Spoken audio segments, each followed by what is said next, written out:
Hello, ladies and gentlemen. Welcome to Spitballing. I'm Matt Taylor here with my good buddy, Kyle Amundsen. and my other good buddy. Abby Geotz. How you doing, Abby? I'm doing well. Good. How you doing, Kyle? Fantastic. Yeah? Yeah. You enjoying this this era of the COVID? You know, so far I don't have anybody really close to me that's been stricken. But I mean, I do know a couple people that that have got it and stuff. Still taking it very seriously. But as far as myself, keep staying busy, so Yeah. I'm good. Yeah, That's good. How about you, Abs? I almost feel like I'm busier now than I was before. It's kind of crazy, but I do stay home 90% of the time, if not a little more than that. But yeah, we already kind of talked about my life in quarantine the last time I talked to you guys. Yeah. Yeah. Yesterday was a crazy day. I was kind of telling you guys about this when I got here, but it just reaffirmed to me what an amazing community I live in Crosby. Yeah. And I'm not saying that any community wouldn't have come together the same way ours did yesterday, but for those of you who don't know or don't understand the reference, an 11-year-old boy disappeared at around 10 o'clock yesterday morning. And by 2 in the afternoon, all of the area law enforcement, search and rescue, mounted patrol, volunteer fire departments, pretty much everybody was out searching for this little boy. And by 5 o'clock last night, myself and my family, as well as other citizens around the area, went out on their own and also started searching the bike trails, some of the nearby waterfronts, and driving up and down back roads, looking in ditches, just whatever we could. Mike donated several platters from Subway to the searchers out on the property. I know Super Value donated bottles of water to be taken out there. And it was just from the time that the 911 call went out at 12 till 5 o'clock and going on until the search concluded, our town just rallied and came together. And I mean, there was pictures being shared on Facebook, just tons of great information. Now, he was eventually found by meth addicts looking for agates, right? Thankfully, no. That might have been a scarier outcome. But thankfully, the story did have a happy ending. He was found safe and sound and is back home with his family. Agate hunting methods are an underutilized resource in a lot of these small towns in the area, I've found. Yeah. Though actually in the Crosby Ironton area, you would not be finding agates. You would be finding bryomite. Nope, that's not it. But taconite or whatever? No, it's not that. It's an agate that has iron in it. Oh, and it only exists in one place in the world, and that's Get the fuck out of here. in the Crosby Ironton Iron Range, or in the Iron Range. How's that for a segue? Yeah, I did not even know that. And when we got home last night, shit. my shoes were covered in red dirt. I mean, we were out where the iron ore is. Binghamite. That's what it's called. Okay. Yep. It's a little bit more precious than an agate, but The more you know. Absolutely. So if we could get some. But yeah, this child's dad is one of our high school teachers, and even the emails that were going through the school email server to everybody, and the respond alls and everything, and just his dad shared a Facebook post then last night once he was able to process and everything and calm down, and he said there was over 15 different agencies on his property who came together to help search for his child. I mean, not just 15 different law enforcement officers, 15 different agencies sent people out. Yeah, that's pretty cool. And hundreds of citizen volunteers out searching properties and roads, like I said. And he said that he was just all day long, phone calls, text messages, what can we do? How can we help? Where can we go? And not once yesterday after this started did I hear anything about the coronavirus. People just dropped everything and said, we need to go find this little boy and bring him home. And at 7:20 last night, he was found safe and sound and is at home. So cool. Well, that's at least it ended that way. Happy ending. Absolutely, because after almost 10 hours, it was scary. The other day, I was driving around, and I have a big white van. That scary thing that's sitting outside? No. I was afraid I was going to get abducted when I got here. So... Is that yours, Kyle? No, it's mine. Oh, it is. Yes, this is mine. And by afraid, you like stood outside it for like 10 minutes. I I was safely in my car. I was not standing outside. You're knocking on there. Is anybody out there? Meta's Hugs and puppies, sign me up. Meta's kids affectionately call it the stalker van. But I love the thing. I love it. I bought it for $1,000, and it's got all my tools in the back and everything, and I love it. But a couple of weird things about it: the doors on the back don't lock. They just the locking mechanism is broken From the outside. Well, so I have all of my tools in it. So I put They're from the inside. So I put padlocks on it. Oh my god! Which doesn't look the greatest, right? That's and then fucking awesome. I was. Do you have duct tape and shovels in the back? Of course, I have duct tape and shovels in the back, as well as rope. And I went and visited Logan and my grandson the other day, and he lives on 4th Avenue, and I took off, and shortly after that, I got a message from Meta, and it was a post that somebody put on Facebook about some weird guy driving around in a white van. That was you? And it said something about there was this older guy driving around in a creepy white van. They said bald with a grayish beard. And he slowed down while our children were driving their bicycles on 4th Avenue. I saw that. And as you all know, when you see children on bicycles on a city street, the proper thing to do is to hit the fucking gas. Matt, you creepy fuck. And she sends this message to me. It says, "Was this you?" And I was like, "Yes, that was me. That was me like a half an hour ago. I was at 4th Avenue. There were these fucking kids out riding in the middle of the street like kids do. And I slowed to a crawl, and I waved at them. And I was like, I'm going to prison. Did you The offer world them we candy? live in. No, but I mean, I do have a stencil of free candy on the side.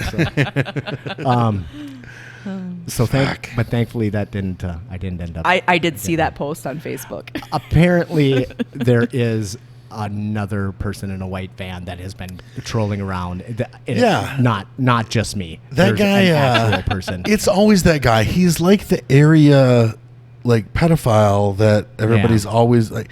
I mean, and he is a convicted sex offender apparently. Oh, okay. So and that guy, like, I'm serious, like, it makes me wonder, like, it makes me question the area that we live in. You know, like, for years I've been reading posts about this guy. I know what he looks like and stuff. Yeah. You know, like, and nobody's, you know, none of these tough talking like hillbilly dudes have like taken the law into their own hands. I'd fucking kill it, would you? Because you know what he looks like, you know what he drives, you know where he hangs out. Like, would you? Well, I am just hoping I don't get confused for that guy. You know, He's got long hair. Yeah. But maybe That's he true. shaved it. Maybe he shaved it. I don't know. I ran the scenario through my head of getting pulled over though in the van. Right. And not having my keys for the back, which I don't always have my keys for the back. And here I am, like, pulled over, and they're like, you know, we want to search your van, and I'm like, I don't have the keys for it, you know, and you can't get into it without, you know. And I was just like, I don't know, it was kind of a nightmare. That's but funny. It didn't happen. So, thus far, the Noble Brainerd Police Department has yet to pull me over, but if they do, they're welcome to search. Just get on the fucking ground. The road I live on Crosby, we live like one house before a stop sign, and we live in a deaf child zone. So you should be going reasonably slow by our house. Right. But we get not so much right now, but normally we get a lot of traffic, and we're on the very edge of town, like we're the last street. So there's really very little reason for people to be driving down our street, but for some reason we get a lot of traffic. And people either drive by my house at 60 miles an hour, like they want to kill my kids, Right. or at 10 miles an hour, like they're trying to abduct my kids. Right. There's no in between. Right. It's like, can we just go the speed limit, please? In my old age, I yell at people to slow down in parking lots and shit like that all the time. You know, like fucking, I don't give a fuck. You know, like, I don't like that shit. You know, like people just carelessly driving through residential neighborhoods way too fucking fast and stuff. That's how kids get killed, you fuck. Yeah. Yeah. But if you slow down, Yeah, and you wave don't want at to slow down, children, though. Yes. That's No bad. waving. it was so weird because I was like, that was me. You know, it was like, God damn it. And I don't appreciate creepy old man, motherfucker. Giving Matt a bad name. Yeah, the one day that some angry hillbilly decides to take that guy Right, out. it's gonna be Matt. Well, good luck, motherfucker. We had a guy. I've been training for this. When I was, I don't remember how fucking old I was, but it was a dude Social distancing, up bitch. north. It was around that Bacchus area, and apparently this guy had like it had come out. The kid had messed with one of the kids in town, and there was a dude in the bar that was riled up about it, and everybody else that was in the bar apparently got him more riled up about it, and then he went over and killed that guy and buried him in his own fucking yard. And You then, don't bury him No, in your you don't- own yard. Right, No, you take it- everybody knows you bury him in your grandparents' yard. I mean, Sorry. took him, like they fucking took his ass. He takes him, like kills him and takes him home and buries him in his own fucking yard. But yeah, he did not get away with that. Weird. Yeah, right. That fucking. Well, I've been really busy. Thanks for asking. Oh, hey. I was getting around to Wait, it. are we still talking about killing people and burying them in our yards? No. I really thought the you being busy part was you driving around trying to abduct children. Well, Right. I mean, you got to make a living. No, during this whole lockdown stuff, I've been really pretty crazy busy. I'm still working in my day job, but been just taking on a ton of projects at home. And the other day, 2 weeks ago maybe, Meta found she might have a problem, but she found this really big. I don't even know what you would call it, but a cabinet, I guess, maybe, kind of thing where it has a base and then a top. Like an armoire. We need to keep her and Christine away from each other. Not an armoire. It's like a kind of like a buffet. Oh, okay. But then with a top piece. So more like a China hutch? Big though. Oh, But it's over my mom 100. has some It big could be. China Could be a hutches. China hutch. I don't know if you'd call it, but it's really old, well Yeah. over 100 years old. Nice. And she found it for $100. It was in rough shape, and I had gotten the garage all cleaned out, and she's like, "Hey, can you help me go get this?" And we go get it, and I'm like, "Where's this fucking thing going?" And of course, where's it going? In the garage. In the goddamn garage. So I'm like, which you is cleaned fine. it out for her. Of course It's she's going to fine. put something in there. But eventually it's going in the house. So I was like, new project. And so I took this thing apart and been cleaning it up and doing all, and it's actually turning out really, really cool. Very cool. But the other day I was, Is that what you have to do, like, to serve your family when you have like 18 kids? Like What? a big buffet type thing?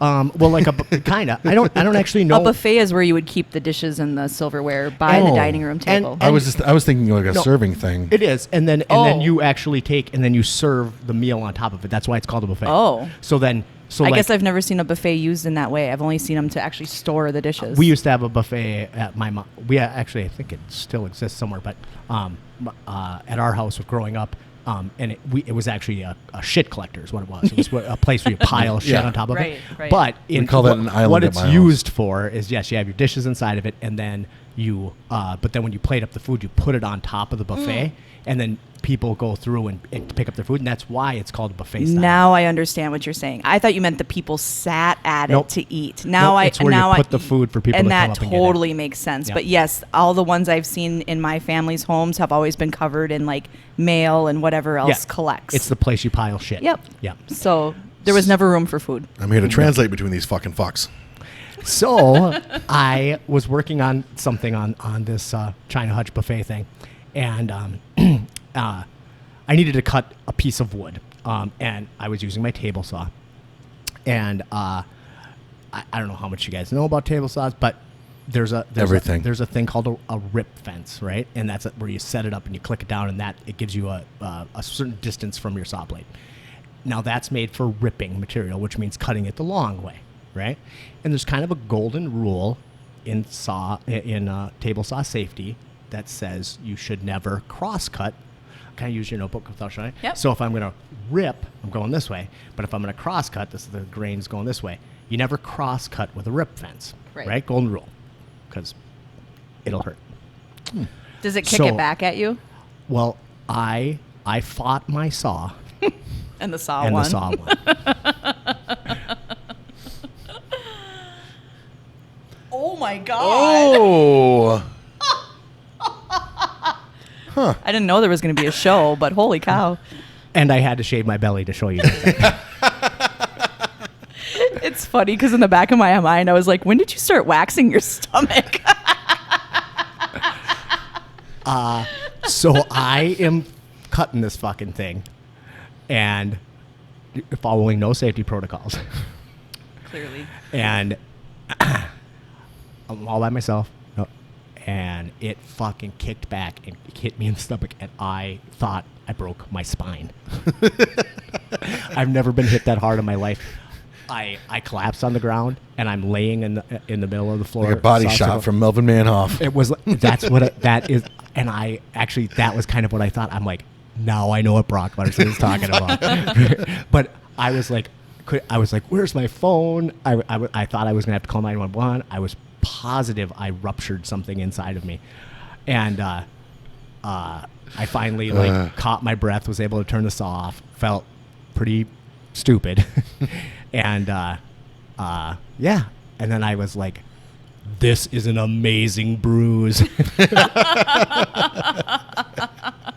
Oh, shit. A little gun shy now, but anyway, I actually ordered a thing called a crosscut guide that I'm going to, which I have one for my. I have lots of table saws, but 4, which seems like too many. Table saws to have. I just realized that I forgot. I was supposed to bring you a board to see if you could cut. If you have I know you have a lot of scrap wood around and stuff, for a project that we brought home a couple of days ago. The answer is yes. I will take my life in danger for you. I think this would be a very easy one.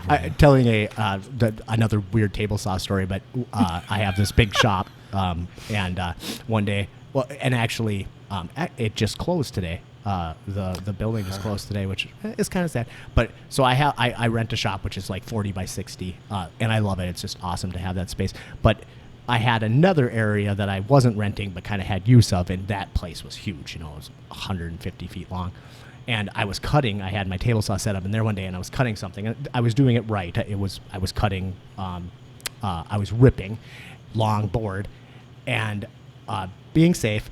But it kicked back, which will happen, and it shot it 150 feet across this big shop and through a fucking sheetrock wall. Oh my god! And I was like, that could have been you. yeah. That's how much power those fucking things have. So it is really important to follow the safety precautions on that. Oh, shit. My alarm just went up. Important to follow safety precautions? Are we sanitizing? Yeah, it's time. Are you injecting yourself? That's what he said I was supposed to do, right? Well, it's also a nice sunny day, so... Just go soak up some sun, Matt. This is what I'm supposed to do, right? Man, everybody's talking about that. The Perel IM. I think bleach is supposed to work better. Whatever. Well, I've been doing this 3 times a day, so. The fact that you have an actual needle disturbs me. Was that like a 16?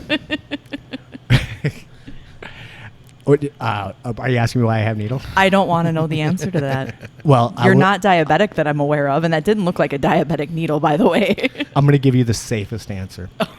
I use them. We always have a supply of them at the gym to drain people's ears. Wow. Which is a fucking gross thing to do, but it works really good. You inject a needle into the ear when it swells up with the cauliflower, and then you drag it through and suck all the pustules out. Disgusting. And that was like a big old 16 or 18 gauge or something. That was a buggin'. Yeah. Yeah. So I know we're jumping into politics a little bit, but I fucking like, seriously.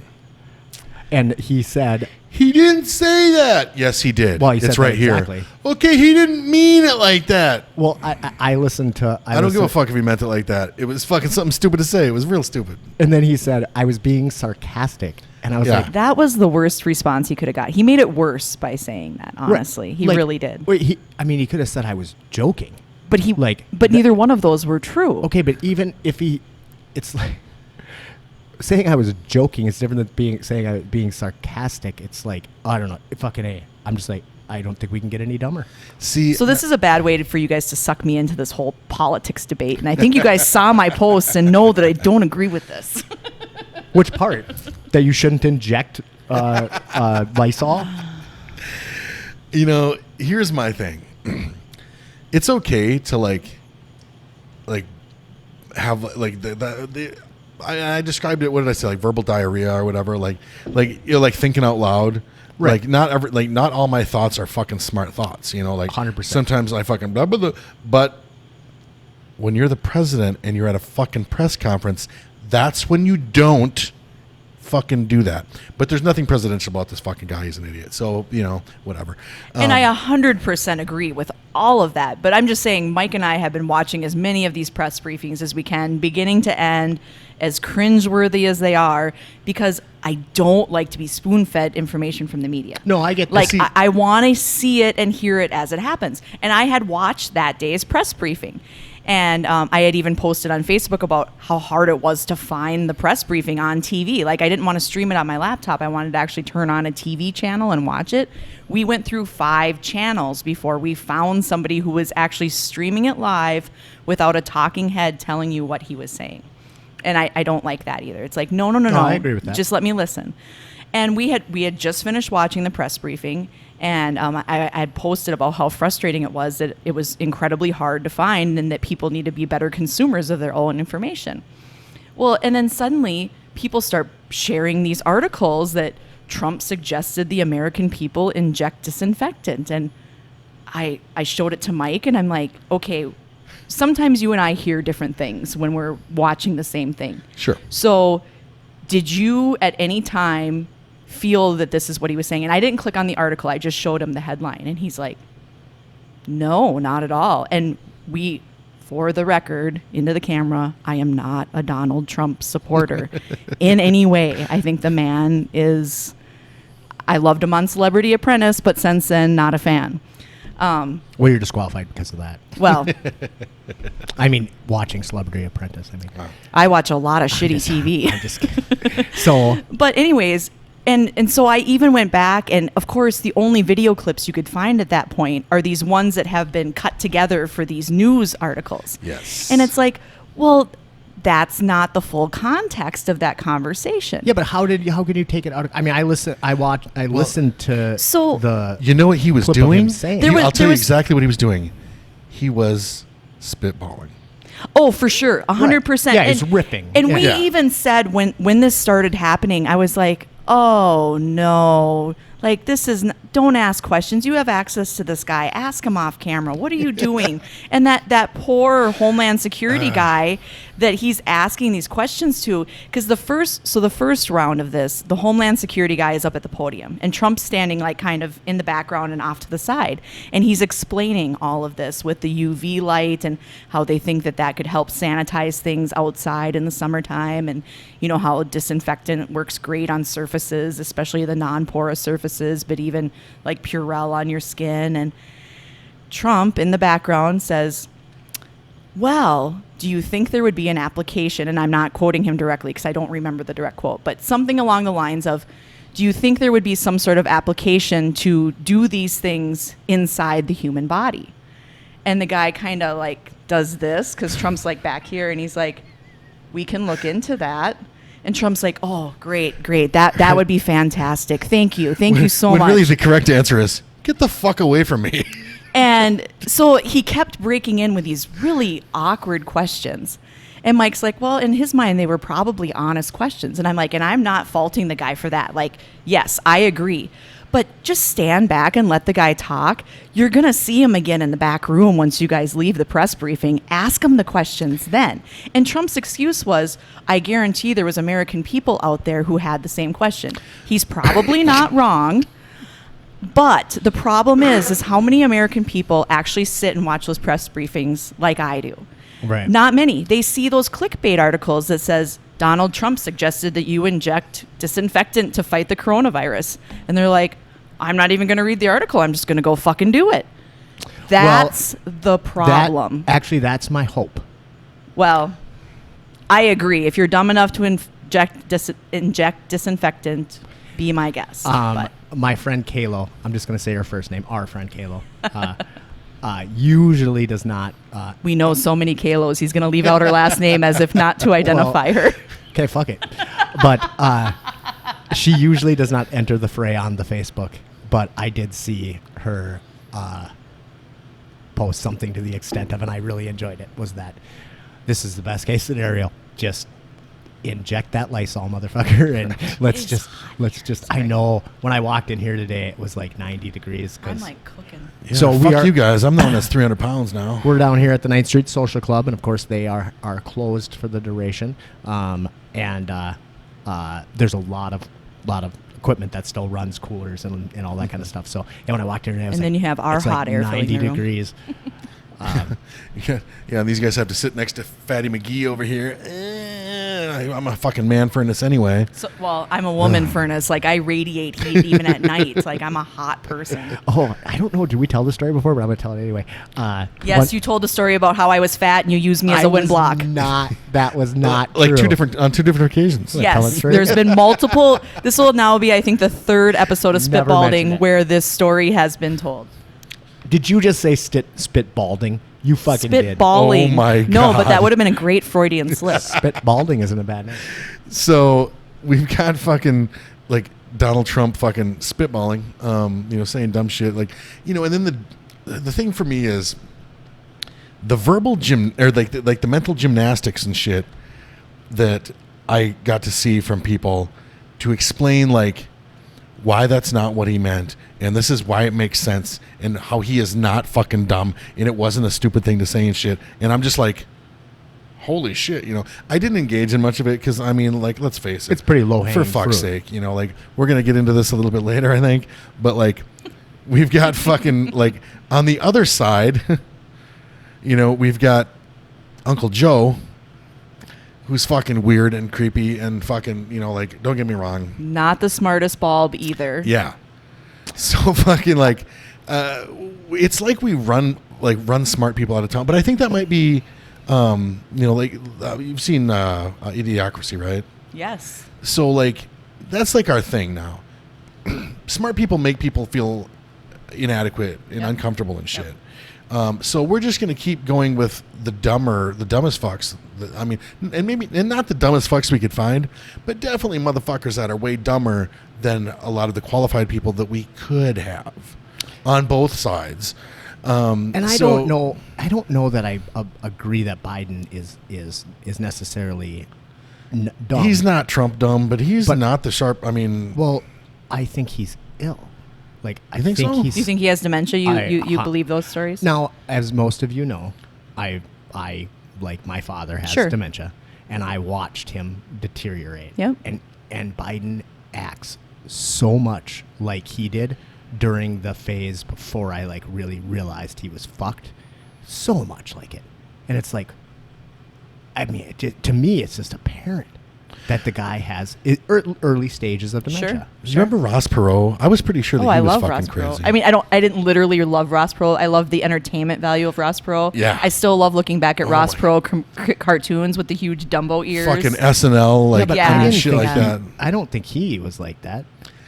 But now his vice He was president. He said not like some dementia. stupid He was things. more like He was like fucking crazy, crazy. like Yeah. like your fucking weird, like Yeah. your weird neighbor and Yeah, shit. that was everything. Well, that he was good like about him. Texas crazy though. Yeah. Yeah. Yeah. I mean, dude, he fucking rented. He went. Now this is back in the day. Man, some of our listeners probably aren't even old enough to remember it. But this is back in the day when George Bush Sr. and Bill Clinton were running against each other, and the third party candidate Ross Perot came in, and he was this super fucking rich Texas tycoon who had like He's kind of a funny looking little dude. Oh yeah. big yeah. ass ears, Talk short like this. Really abrupt. He was like very this abrupt. little high. accent. Can I finish? Can I finish? Can I finish? Can I finish? Can I finish? Can I finish? Actually, that was actually kind of the glory days of Saturday Night Live too. Yes. Because Dana Carvey yes. was the one who did Ross Perot, and he was can I finish? And then he did this like rap. He was like, can I finish? Can I finish? can't finish. And it was awesome. But Ross Perot rented or bought a huge block, like 3 hours of prime time television back in the day when that's the only way people could get information, and sat there for 3 hours with a fucking whiteboard and explained to the entirety of America what the fuck was wrong with America. And by the end, nobody knew what the fuck he was talking about. And I mean, I've watched that entire thing 2 or 3 times in my life, and I'm like, and I mean, he was not dumb. No. He was too smart. I never got the idea that he was dumb, though. I mean, like, I know dumb. I'm like, I've been dumb. The only difference between me and those people is, like, I recognize smart people, and I'm going to go over here with these smart people and hear what they have to say. You know, like, fucking, whereas, like, one, like, IQ point different, and I would be like, you know, oh, make America great again. But, do you know a candidate who I thought kind of reminded me of Ross Perot, except, like, way younger and way, like, better, was Andrew Yang. Oh, I thought you were going to say, like, fucking Rand Paul or some shit. No. Interesting. I didn't know anything about Andrew Yang until I listened to this podcast called Freakonomics, I listened to this, you know, hour-long interview with this. He was so interesting and intelligent and had, like, real solutions to problems. Also, never had a shot. You know, like, there's no way that the actual establishment wants any of that.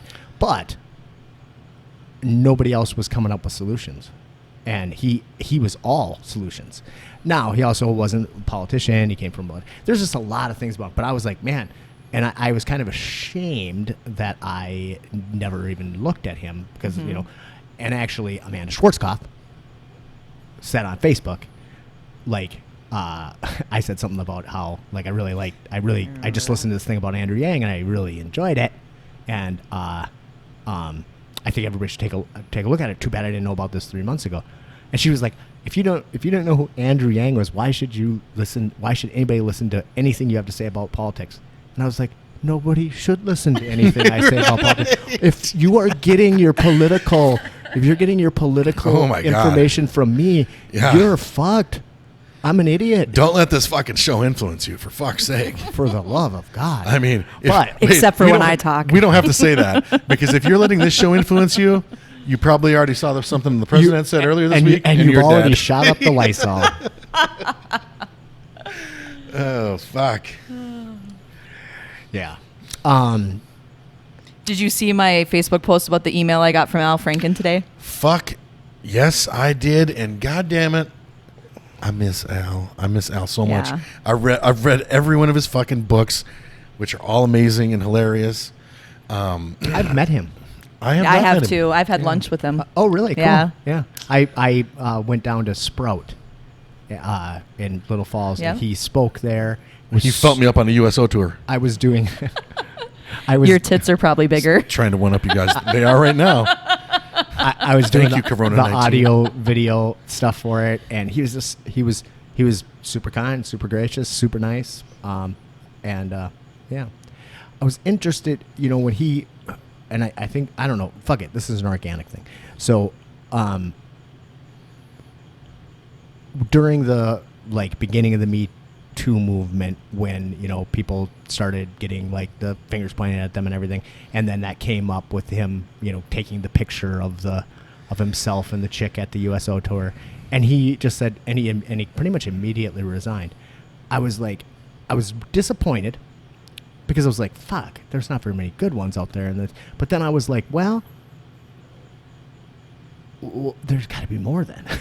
Like, why would you just back off like that? It's like, wait till the pictures of him doing that to donkeys comes out or whatever. You know, I didn't understand. So if I could have a conversation with him, that would be my question. There's actually a very good piece in the New Yorker that was published in June of 2019 called "The Case Against Al Franken" or "The Case of Al Franken" or something like that. It's long, but it is super good. They go out and they interview him. Well, I'll read the headline.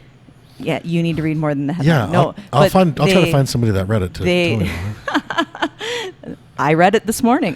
This is I'm this here is to as tell close you as about I'm it. gonna get. Anyways, no, they do a one-on-one with him, and they go in depth on all of that, and it's super good, like super good.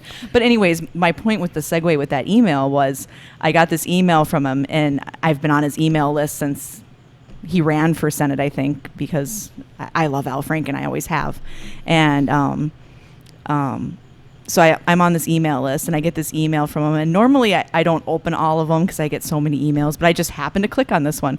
And the first line says, "So you're one of the people still reading my emails." And I'm like, oh my God, this is awesome. And he's like, "I knew you would open it because I got rid of the other 200,000 bastards that stopped reading them." And then it went on. It was just a couple short paragraphs about like how to watch his podcast and how to like stay informed on what he's doing. I didn't know he things was like, doing a podcast. I'll check that out. Yep. And how to stay informed on just basically what he's doing. And the last line of the email says, "Keep reading these emails. Trump says they killed the virus." I laughed so hard. It's like, oh, I didn't that enjoy was him what that I much needed as today. a radio personality. I didn't think that, like, I didn't like, I liked his writing, and I liked his skit writing and stuff like that. What was that fucking movie he did where that took place in Minnesota? Stewart. I hated Stewart. Oh. Was it, Stewart Smiley or whatever? Stuart Smalley. Was that the movie? Stewart That's Saves His not- Family? Yeah, Stuart Stuart Saves Saves- His Family is the Yeah. movie. It's based on his SNL character. Which I hated. Yeah, I wasn't a huge But- fan. I fucking about pissed my pants in that movie though. In the scene where the brother shoots the dad or whatever it was. I don't think I've seen the movie since it my came out, God. honestly. I never saw it. Oh, I've watched it, but I think it was back when it came out, and I haven't watched it since. It wasn't a great movie, but there was a part in it that just like in Step Brothers. Step Brothers is fucking hilarious. I actually, so I don't really, I'm not really much into comedies, but like the scene in Step Brothers where he goes into the room and is yelling at his dad and stepmom for letting them use power tools to build the bed. Like, how could you do that? He's so upset. That is so fucking funny that I laughed for the rest of the movie because of that scene. And there was a scene in Stuart Saves His Family that's like that. That is just, it's one. I mean, I'll try to find the clip. Maybe I can find a clip of that scene and put it on the spitballing thing, because like, no, it's not a great movie, but that fucking scene is hilarious. So his books, I always laugh my ass off at his books. Like the funniest thing that I've ever like read. Swear his books. that, But this is the first time this ever happened where Kyle's been talking about a book and I haven't read. man, well, you know, I used to read a lot, but I'm sure they have audio versions, Matt. his Why Not Me was his book about what would happen, like what would happen if he got into politics and he wound up like winning, like he wound up becoming the president of the United States, and it was totally like far-fetched until Donald Trump ran. And then like, you know, and it was like, that book was so goddamn funny, and all of his books, you know, you know, you learn a lot of shit from books like Lies and the Lying Liars That Tell Them and stuff. But also super funny shit. Him just fucking kicking Papa Bear, Bill O'Reilly around and shit, you know. And I forget, somebody said something, the whole wrestling thing. So he wrestled in school. And somebody like made, like a politician that he criticized or whatever made some shitty comment about him, and he's like, oh well, let's fight then. He's like, I don't know. He's like, I think I beat you. I wrestled in high school. I was pretty good, you know, like just random shit like that. He wasn't serious, you know, but like neither was the guy like talking tough and shit, you know, like, because Al Franken did not talk tough. I miss everything about that fucking guy. Do you feel like he got fucked? I feel like he was pushed out by the Democratic Party. He was bullied and pressured into resigning. They forced his hand. He wanted an ethics committee investigation. The woman who accused him wanted an ethics committee investigation. They both asked for it. And he got under immense pressure from the Democratic Party to resign right now. You're not going to waste the taxpayers' money with an ethics investigation. You're making our party look bad. You just need to You're go. making our party look bad. You and just that's our job. You just need to go away. And he said that in that moment, I mean, all of this happened so quickly, like between this coming out and people just descending on him, resign, resign, resign. He did not have time, he felt, to process it. He felt he had been accused of something horrible. He firmly supported the Me Too movement. He did not want to freely stand. admitted that what he did was completely inappropriate. And Well, he never really inappropriate- got a chance to tell his side of the story, though, and that's where Yeah. the problem really was. But he just said that he just felt such tremendous pressure that he kind of just folded and said, "Okay, I'm going to do the right thing and resign." And the interviewer for this New Yorker article said, "Do you regret that decision?" And he said, "Absolutely, every day." He said, "I wish I would have demanded my due process and had an ethics committee investigation and let both sides be told in their entirety so that independent people could have made that decision for me." well, yeah, He said 'cause- if they would have still said, "Al, you need to go away," I gladly would have. But that process never happened, and I and it leads regret that. people like me who don't follow shit think, oh, well, he resigned really quick. There must have been more to it. There must have been, like it's almost like a guilt by by omission or whatever that's called. Well, and I think he's seen that since the fact. Right. Like, oh, well, now people just assume I'm guilty. I mean, it's because like if I it- just stepped down. But really, he was trying to not get in the way of this movement, and he was trying to respect what his party was asking him to do, which is unfortunate. But he ultimately he was under a lot of pressure to do what he did, and he did. And he said that to this day, which was a year ago, because that's when this article was written, they have a apartment in D.C. They have a house in Minnesota, but they have an apartment in D.C. I think his wife works there or something. I'm not really sure what the connection is. But he goes out there from time to time, and he said he can be in a bookstore or in a coffee shop, and people from the political world will practically cross the street to avoid talking to him. He's been ghosted. Isn't that fucked up? Him. Yeah. Really? You dirty, sleazy motherfuckers. You're going to avoid him. You don't want to get any of that steak on you. Meanwhile, ugh. Well, but that is kind of part of the whole, like, problem with... It's the problem with the left correcting the left. Does that make sense? Like... It's the problem with the left, period.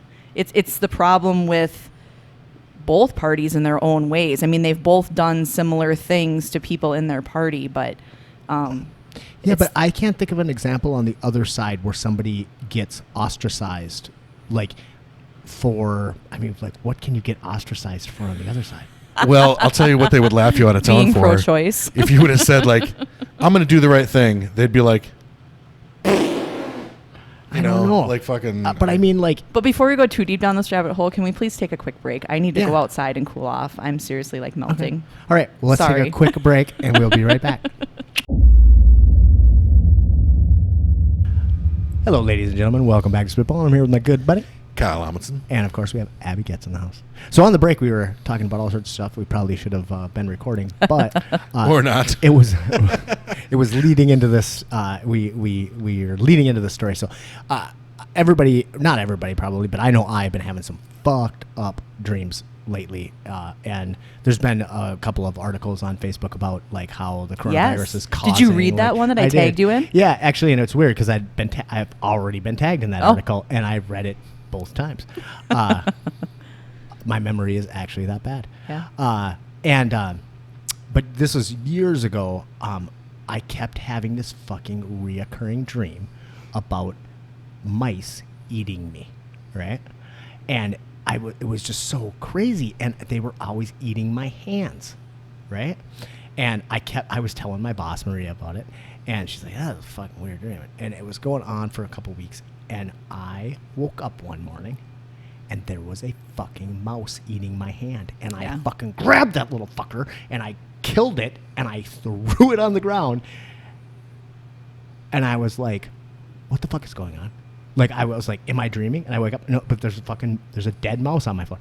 So there was mice eating my fingers in night, and I was like feeling it and dreaming about it.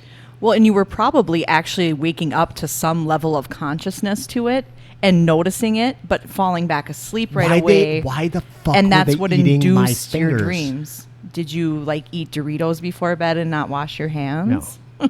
I was like, it was the weirdest fucking thing ever. And then I went on a rampage, and like, man, my house was toxic after that. There was fucking mouse. But that was first thing he did was call me up and ask me about a dream that he had about where I was jerking him off.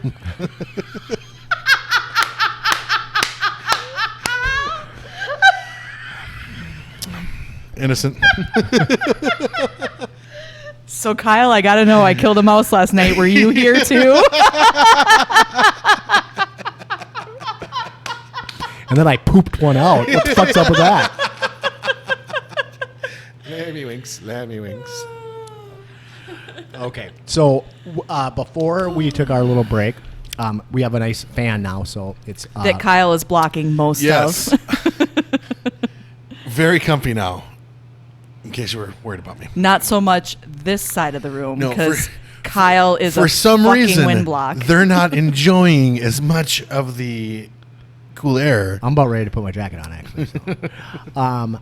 Well, you're behind me, so I should be blocking out whatever Kyle's not. What were we talking about? We were talking about Al Franken, and we were talking about the Me Too movement. Right? Miss him. Yep. Yep. What were... you have a fucking notebook. I want to know what's on that notebook. You know, and we've been wanting I'm to not talk flipping about. it over. It's just in case I need to reference something. You guys don't get to cheat off my notes. We've been wanting to talk about stuff like this for some time now. Just because there's a lot of shit that I don't understand. A lot of shit that doesn't really. Some stuff doesn't occur to me. Because I get that that kind of that visceral like. I mean, I know. Like, I feel like shit has, in a lot of instances, gone too far. Mm-hmm. I feel like people get accused of shit that, like left and right. And sometimes I think that, accusing people like, if I give you a compliment and then you call me a fucking creep, like that kind of dilutes, kind of waters down, like when somebody actually is a creep and shit. There's a lot of issues like There's that. different levels of being a creep, though. And I mean, I think we need to allow people the latitude to recognize that, hey, I'm not okay with the way you're talking to me, or I'm not okay with the way you're touching me, whether it is just an innocent, innocuous thing like that, or if it is something to the opposite end of that spectrum where it's full on forcible rape. I mean, I recognize that it's a huge spectrum, but I think allowing all individuals, men and women, I'm never going to just say women, to allow that definition of their personal boundaries, whether it be verbally or physically, to say, all right, enough. I'm not okay with that. Now, does that mean that because you were a creep for making a lewd comment means that you're the same as a serial rapist? I would say no. But I would not dismiss one because it was just, oh, well, he only did that. You know what I mean? So I wouldn't be dismissive in that way. But I mean, the whole thing with Al Franken, he was a fairly early casualty, let's call him, of the Me Too movement. Yeah, like He was one of the first. like joking around with with a coworker and shit, and Well, and this stuff had come out in 2006. This wasn't new information. and what was her take on the deal? So her take on the deal was that they had gone on this USO tour together. She was a conservative radio host. I might be getting that wrong. I didn't write down a lot of facts about the Al Franken case. But she was a conservative radio host. She was not an Al Franken fan, neither of his Saturday Night Live comedy sketches or of his politics. and had been very critical of him. And so why she signed up for this USO tour, I still don't understand. But anyways, they're on this tour together. There was this skit, and that's how it all started, is my understanding, is with this skit where the two characters in the skit who were being portrayed by Al Franken and her had to kiss at some point. She saw the script ahead of time. They rehearsed the skit multiple times.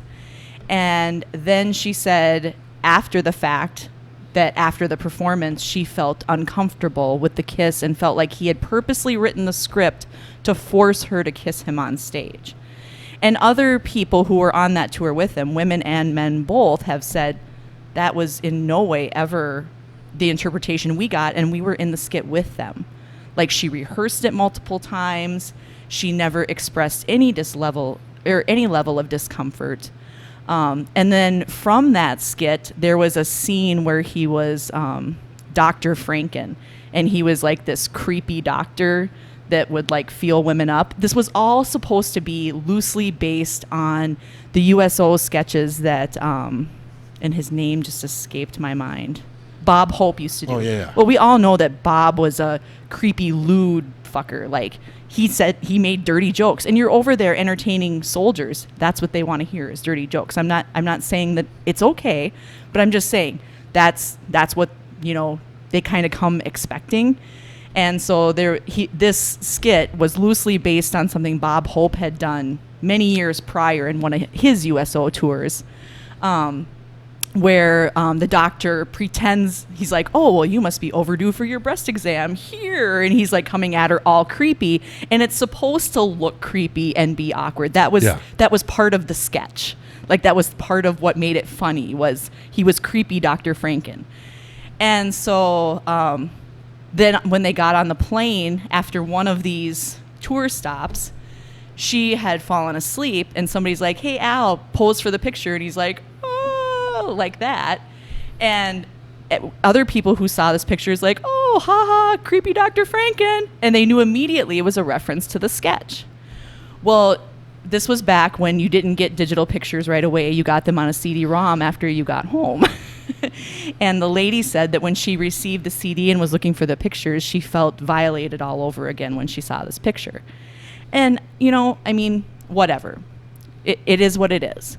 But then there was a few other women, it wasn't just her, who said, oh yeah, like, he patted my back, or I remember that one. Kind of like there was some creepy interpretations of things that he had done that they were like, yeah, it made me uncomfortable.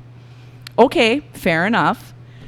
But out of that, the Democrats insisted, and very, I want to say it was in like less than 48 hours between when this broke and when he resigned. Yeah, I remember it being really quick, and that was what led me to believe, like, well, Jesus Christ, there's got to be a fucking treasure trove in there then. And he said when he first became aware of it, he was actually headed out onto the Senate floor to vote, and they're like, no, you're not going out there. And he's like, wait, what? And then all of a sudden it was like all of these reports, and he said he was just literally never even given a chance to explain or defend himself or anything. They were just like, nope, we want you gone, and we want you gone now. And if you don't, then you're just going against the Me Too movement, and you're standing in the way of women's progress, and blah, blah, blah, blah, blah. And so he basically said that he just felt like it was his only option. So did he then grab that person by the pussy and just shake her around? No. Nothing like that. Well, he ought to. And then we've got Joe. Well, and I mean, before we get to Joe Biden, though, there was a lot of other casualties in the Me Too movement that bothered me. Like, there was this show Jeremy Piven was doing that I really enjoyed, and it got canceled because he got, and I don't like to use this as a verb, but he got Me Too'd. Like, you know, and... Hey, it's like swift boating, you know? And they canceled his show over it, and I was like, God damn it, I really liked that show. And, you know, Matt Lauer was somebody who I really respected as a news anchor. Like, he was a trusted person on my TV to get news from. And I think that's just kind of the era I grew up in. Bill O'Reilly. And, you know, but when all this stuff came out about him, I was like, well, God, yeah, fire him. I mean, let's get rid of him because his stuff was pretty bad. Kevin Spacey is another one. They took him off. They wrote him out of what's that Netflix show that he does? House of Cards. House of Cards. They wrote him out of that because of his Me Too allegations. And now it is gone, I think. I don't- Did it get canceled? I don't know. Well, no, but they did a first- final season without him, and they did it as a final season, which I couldn't even make it through the whole season. Honestly, it was I it was really pretty bad. enjoyed the first 3 seasons of it. I thought it was really Yeah, good. it was But it was I a kinda well done stopped. show. What about the guy from Prairie Home Companion? What's his name? Garrison Keillor. Garrison Keillor. I know Yep. that kind of, but I don't know anything about. Well, and that. if I remember correctly, she actually recanted the story later. Yeah, I didn't know Because anything he about actually that. was able to produce photographic proof that what she was saying isn't how it happened. And I think if I'm remembering this correctly, which once again, this isn't one I looked up. And of course, we're talking about all the ones I didn't look up. But anyways, yeah, I think she actually came out and recanted her story later. And I mean, I think that's horrible if he's an actual tragedy of the Me Too movement. On the other hand, oh my God, Prairie Home Companion got so much better after he left. I am. I'm not a fan, so. I'm a huge. I've never been I'm a a huge NPR listener though, and I listen if I'm in the car, I'm listening to NPR. So, anyways, this train's moving along, and the I'll call it just the liberal left, not even the Democrats, but the liberals are all like, yep, believe all women, no matter what. If a woman says this happened, we 100% believe them. The man will have consequences, whether it's a celebrity or a politician. We don't care. We believe all women, and this is the bar we are setting. Then Brett Kavanaugh comes along, and that man was put on trial for a very similar allegation to the one against Joe Biden. And actually, if we want to talk about the spectrum, the allegation against him wasn't even as bad as the allegation against Joe Biden. But they tried to block his candidacy, his appointment to the Supreme Court, mainly based on her report from the 90s of something that supposedly happened, allegedly happened 30 years ago when they were teenagers. They weren't even adults. And I remember we watched most of that on C-SPAN. And I remember Alyssa Milano being in the audience. And I don't know if you follow her on Twitter. I don't recommend it. But she's a huge... What is Twitter? Yeah, I've realized Kyle doesn't know what Twitter is.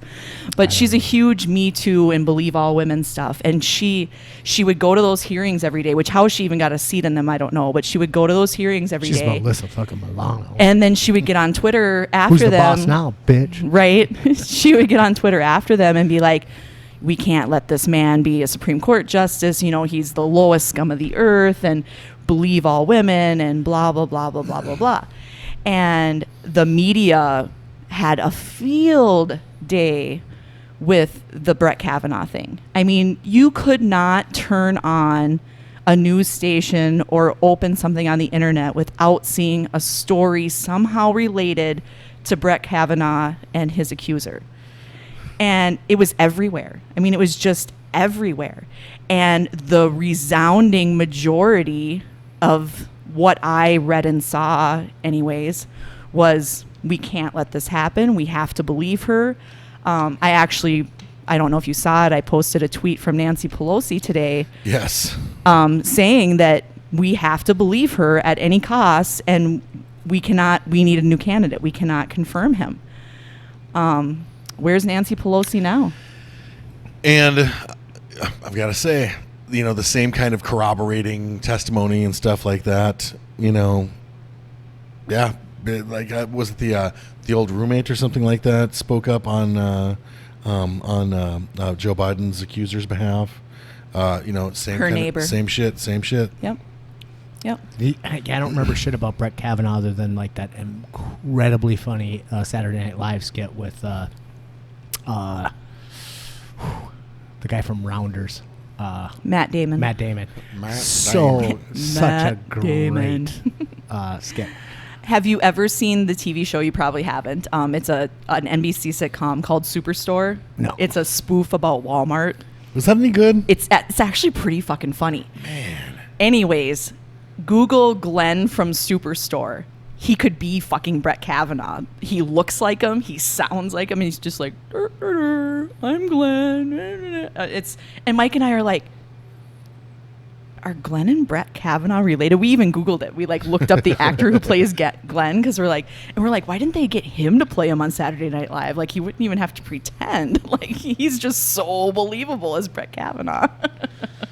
Not that Matt Damon did a bad job though. I thought he was actually pretty funny. I like beer. Yeah. Yeah. Oh, I was gonna, what I wanted to say about Prairie Home Companion was that like I used to I always listen to NPR in the car, and I would get in and fucking Prairie Home Companion be on Sunday or Saturday, and I would just fucking turn it off, and I'd just be like pissed. And then I like knew about the Garrison Keillor thing leaving, and then it was Prairie Home Companion with Chris Thiele for a little while, and now it's Live from Here with Chris Thiele. But I was like, it just always pissed me off. It's like, why are you interrupting my good news shit with this? Like, and then I got in the car one day and I like flipped it on, and there was some music playing, and I was like, oh fuck, is this fucking Prairie Home Companion? And then all of a sudden they started playing like AC/DC, with a mandolin and a fucking banjo and I was like, what the hell is going on? And then they broke into like Killing in the Name of and I was like, now I'm a huge fan of Live from Here with Chris Thiele. That fucking guy is so good, and he gets such. And then like the first episode that they like, I've gone back and like listened to them all now. Like I'm like a fan of this now. But they had Mumford and Sons on like one of the first episode, and I'm just like, oh, this is so much better than some old fucking dude who's got like. Here's the news from Lake Winnebagoga. I'm going to just sit here and I'm going to talk in this weird voice, and I'm going to do it for 5 fucking hours. This is a 5-hour show, folks. We're going to do it for 5 fucking hours. Now you know how I feel when I watch Spitballing. I was going to say, I'm just envious. What? I got shit to do. By the way, I binge watched like 5 fucking episodes the other day, tagged you motherfuckers in all my comments, and hardly even get like a like. And I'm like, seriously? I just sat and watched Spitballing for like 8 fucking hours. That's because we have shit to do, Abby. Like it was like a week and a half ago. You've been on Facebook. We're both going to go home and just like bombard you, all your comments and stuff. Like, I actually, while you were doing that, I was getting like weird Facebook notifications. Bloop, bloop. Like, fucking Abby again. Was that on Thursday? Or do we have days of the week anymore? I mean, I honestly, I couldn't tell you what today is. Yeah. Up until last weekend, I was extremely absorbed with the NFL draft. Oh. I mean, yeah, let's not talk about that. Like, yeah, really absorbed. Okay, good. Yeah. So yeah, Mike had ESPN on. I'm like, what the fuck is on ESPN? He's like, the NFL draft, and I'm like, oh. Thursday night, Friday night, Saturday, all day. 3 motherfucking days. Yeah. Anyway. Love that I shit. honestly don't even know what the fuck you're talking about. Like, I understand. I understand that there are football teams, and then I understand that they draft players. But how can this be a 3-day event? Like what? Like it's because ESPN doesn't have shit to air right now. But it's every year. I mean, it's always 3 days. Because Thursday night they do just the first round, which is the big marquee blue chippers. The most famous players. Not so it's like a slave auction. Exactly. All right, I'm getting it now. Which, let's face it, you'd go to if you could. So hell's yeah. Yeah, like the first round is Thursday night, and they get the longest time. Like they get like 15 minutes or whatever per pick, and there's 32 teams. And then like there's literally people like it's an auction. Yes. Have you ever watched the movie? No, not an auction. It's a draft. Yeah, it's a draft. Have you ever watched What's the movie the difference? Moneyball? Yeah, that's a Brad Pitt, right? Baseball. Yep. Yep. They do a lot of the stuff that Kyle's talking about in the movie Moneyball, where they're talking about like all of the statistics and stuff, and they're calling people. Like there's a guy who's like the face of the team picking the people, but he's got people in his ear like saying, "Do this." They do call that. it your war room. Yeah. So like you've got a team of scouts and experts and coaches and shit like that. Then the general manager is the one that gets to like Are they makes the bidding picks. on? No. So how do you draft them then? You get an order. There's a draft order. Like the team with the worst record. The teams with the worst record get to pick first. So usually the Vikings. They get the very best talent. The Vikings, because we're always so good, always wind up with shitty picks. Not always. But like this year we had like 22, but we traded a guy off and got a first round pick. So we had 22 and 25 in this last draft, which we wound up. And you can trade your picks and stuff. Okay, it's fucking so amazing. I I'm love so it. Well, I just love at So the end of a football season when the Vikings are having a bad year, Mike's like, "Oh, they're playing for a draft pick now," and I'm like, "Oh my god." Yeah. Well, I'd be way better at that. So there's no. They're not. Okay, so let's say I'm a team owner and I'm able to draft, you and you're fucking amazing. Does that what if you don't want to work for me? Now, actually, John Elway did this. You can like just refuse, but then I think the rules are like you'd have to like sit out that year or whatever, and then like re-enter the draft the next year. What if you want more money? Or you can wait and be a free agent. If you want more money, there's caps on what rookies can make and stuff like that. Okay, so now wait a second. Tell me what a free agent means. If you have a good agent, though, you're gonna get drafted pretty much where you want to go. A free agent is a player that's not under contract. There's free agents. There's unrestricted free agents. A free agent is just a guy that you can. He's a mercenary. Talk about football. So like I can just hire them for how much ever money I want to hire them for. Yeah. But these drafts, they're slaves. Nope. They get like the small money, which is still like you negotiate these contracts and shit. Like when you first get drafted. I just went to the seminar on labor trafficking, and it sounds so much like that. Your agent will negotiate that. Your agent and his people will negotiate these contracts and stuff. They're usually based on what other people in like situations have got. So I mentioned earlier that I've been listening to this podcast, Freakonomics, and there is a like 4-part series on the NFL draft, and I skipped it. Right, because I was like, "Fuck, I don't want." But I'm gonna have to go back and listen to it so I can have an intelligent conversation with you about it. Because there's apparently like some really interesting, like economic math that goes into to this. It's process. a huge numbers game. Huge. Yeah. It's weird how it's funny. I went to the Small Business Development Center like years and years ago, and the guy. Jeff Wig was his name, super fucking cool guy, and he was like, after like this really long conversation, he's like, if you ever get sick of like losing money at a coffee shop, but he was like, he's like, you could be an accountant, and I was like, I can hardly add, right? And he's like, but it's not about. He's like, kind of important that part, but it's more this conceptual this conceptual math kind of idea. I think he's full of shit. I think he's just blowing smoke in my ass. But I've been listening to this Freakonomics thing. Anyway, I had a it's dream super that interesting. the guy was blowing smoke up your ass.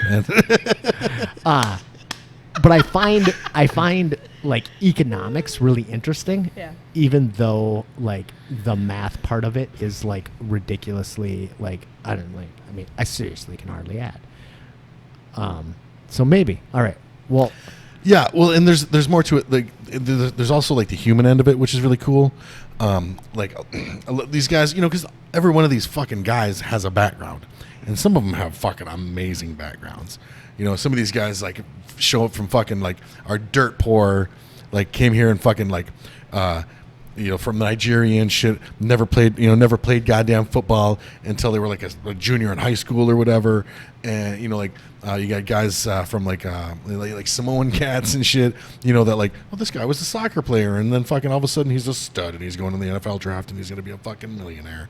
And then like some of them have fucking tragic stories, and then there's really nice like human interest stuff. Like one of the guys that went in the first round, this stud offensive lineman, this big old badass, and and his whole plan was for the draft, because they did a virtual draft this year, which went amazing. It was really cool. The coverage is really good and everything. What does that mean? What's a virtual? That means that like everybody, like they have draft parties and stuff, and everybody's like, anyway, like these people, everybody was at home.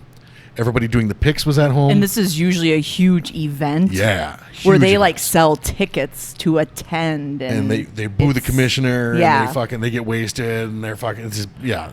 Okay, Kyle. It's a dog and pony show is what it is. You got to find somebody who knows this shit as well as you do. Talk to my husband. And have them on so I can sit here and look at you guys like I have no idea what's going on. Oh, I'm not recommending the Mike come on Spitball. I just wanted to, like, so this kid, like his whole deal was he wanted to like when his mom showed up and stuff, because his mom was this like hardworking single mom and stuff, and his whole plan was when he got drafted, when she showed up, he wanted them to like roll out a big red carpet and shit and just treat his mom like a queen. And it was beautiful because like he wasn't able to do that. So like what happened? What do they do out on their lawn?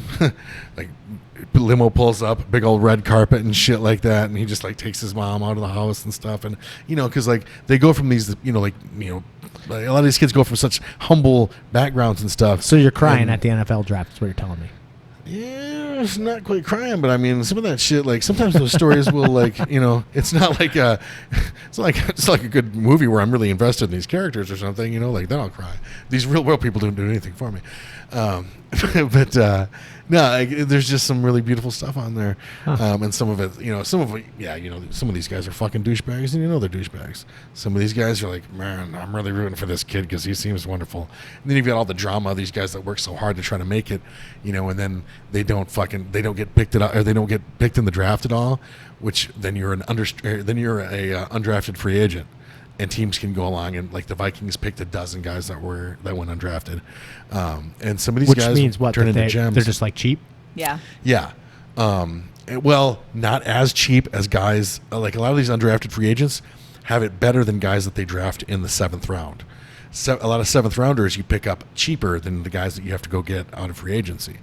But like Adam Thielen. Vikings like Matt, and I know superstar. who that is. Well, Adam Thielen's this. Did my face look like I knew? I this couldn't kid- see you, but I guy was from Detroit imagining. Lakes who went to Mankato and just worked his ass off and like made the practice squad and like never like just a real fucking long shot, kind of like Rudy, Matt, like fucking Rudy. He was retarded? He was in a Hobbit. What? He had the retardation? I don't know. He, these long shot guys that just work their asses off and then finally fucking make it and become stars. And there's just a lot of good drama, a lot of stories. Did you like that SNL Rudy skit that I sent you? Oh my God, so funny. It took me a while to watch it. I didn't see it right. And then I posted it on the Facebook, and Kyle refuses to watch it. It's I'll so watch it. funny. I'll watch it someday. I think it has Gronk in it. No, it's what's his name from the Houston Texans. Yeah, you can't remember. You couldn't remember the last time. You couldn't remember the time that's before. because I don't give a fuck. It about wasn't that guy. Gronk. I thought it was Gronk. No. I thought it was fucking hilarious, by the way. Why can I never remember that guy's Shoved fucking it name? through Anyway, the wall. it's because No, when I was watching SNL that day, I saw that. I'm like, I have to send this to Matt. fucking everybody likes Rudy, but Matt. It's just not true. But hey, it's not like I'm bad. It's not like I'm it's not like I'm just stinking up the place on my recommendations. Well, I did enjoy The Duelist. Is that what we're talking Yes, and Godless. That's not a movie recommendation. Oh, movie recommendation, series recommendation. Who gives a fuck? Dude, I did like Godless fucking like, and I had limited time to watch it because I was watching it by myself, so it wasn't like with me a minute, whatever. But oh my God, it's so fucking good. I actually am probably gonna just like watch it again. as soon as I've I'm watched it done a couple with of times. Deadwood. Right. But I've been into Deadwood, which is Yeah. also good. Not as good, though. No, But I think probably not. I think part of the reason that Godless was so goddamn good is that it was a limited series. And when you have, then they can, it had a, they don't have It's to. more focused. Yeah, they don't have to get to season 2 and be Yeah. like, okay, now what are we going to do? You know? Like, it's a complete story Right. with a fucking great ending. And it's really empowering. Did you watch Godless? No. Oh, but it has. I Like just like limited series. It has a. It's like The Outsider. That was fantastic. Oh, wait. It has Outsider. a very. You were just talking about the other day. wasn't Yeah, it? but I was trying to remember if they were going to do another one. They will, but I think it's going to be similar to Castle Rock, where each season's Is something independent completely different, from each yeah. other. I don't think it'll be a continuation of the same story. That's my understanding, anyways. Yeah. Sorry, Matt. Godless. I totally lost my train of thought. And Yeah, regardless, we were talking about Me Too, and Kyle Me Too'd Oh, me with this I was NFL gonna- draft shit. Wait, I want Yeah. like this was connected to Me Too, and this will be my segue. Okay, good. Is that there is a fucking really strong feministic arc to Godless, oh, Yeah. and yet you don't notice it. It's not. It's kind of like we talked a little bit about Star Trek Discovery. They have the gay engineer that has a and it's like it was interesting to have this pivotal character that was gay, and yet they don't ever queen you up. It's there, but it's not. And same thing at Godless, like. There's a super strong. like they normalize it. It's not like it's not like a focus of the they story. kind of sneak it up on you. Well, that's what I mean, though, by Yeah. normalizing it. Yeah. Like, it's just part of the story. It's not like a pivotal part of the story. Or Well, I mean, it's super important, but Well, you don't. But you're it's not missing what like- I'm it's trying not to like, say. It's not like. they're not shining Okay, a spotlight do you on the remember fact that he's gay. Do you remember that fucking movie back in the day? If you've seen Schitt's Creek, you would know what I was talking about. Do you remember that movie back in the day? That was like a bunch of. It had Drew Barrymore in it, a bunch of other women, and they were all like female cowboys. I don't even know what it was. Oh, are you talking about the outlaw one? Sure. Yeah. Yeah, giant piece of shit. It was fucking horrible. Horrible. But the idea was that they were trying to like have this. Do you remember? I'm trying to think of the name of the movie, but I know exactly what you're talking Yeah, about. and it was not good. I mean, it was like, It wasn't awful. oh, it was pretty bad. I think it was awful. By listening to your movie and TV recommendations, I really feel like you guys just hate women in leading roles.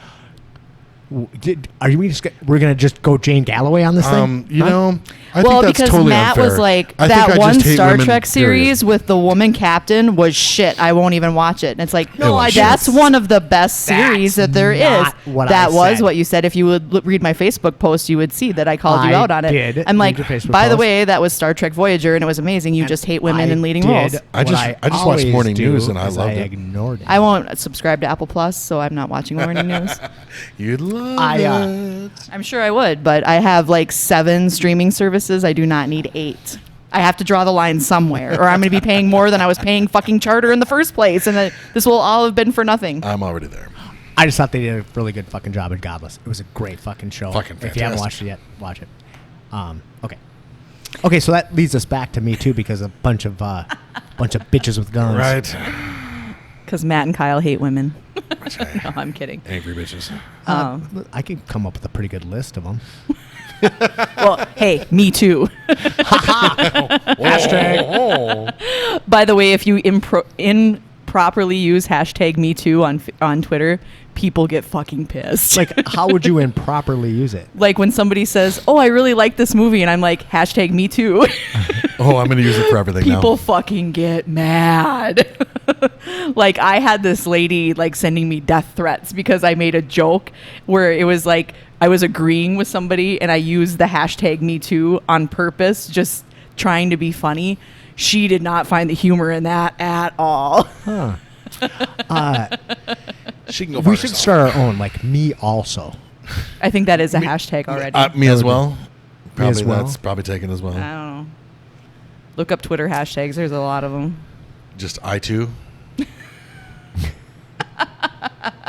You are a Biden supporter. I too sounds rational. I wouldn't go that far. Right?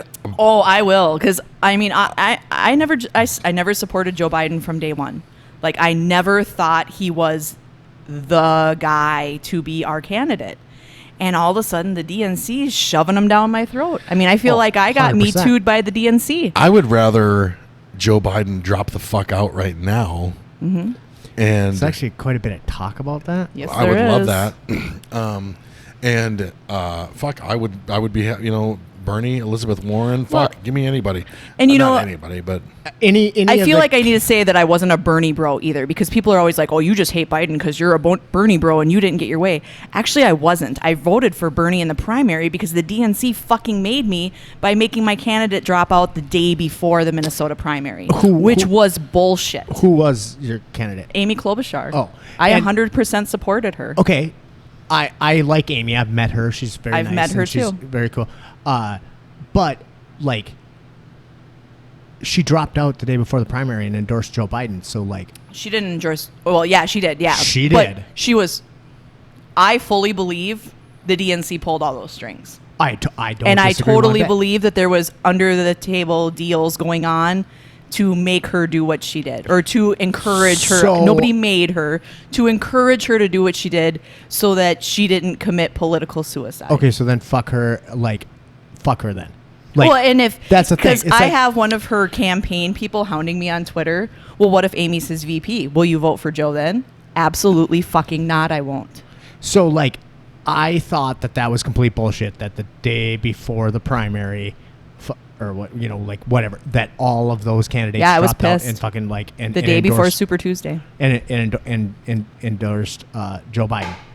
And I also agree with you 100% that was more than likely orchestrated.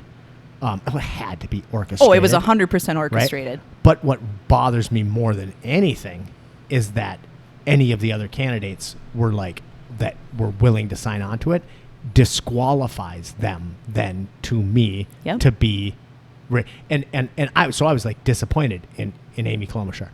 I was 100% disappointed at her, especially when she flew down to Dallas, I think it was, and got on stage with him and was like, rah, rah, Biden. I was like, wow, I just lost a lot of respect for you. And I had a lot of respect for Amy Klobuchar. Yeah, But me too. She wasn't I my lost it. candidate. I'm basically like I'm not. I wouldn't say I'm a single.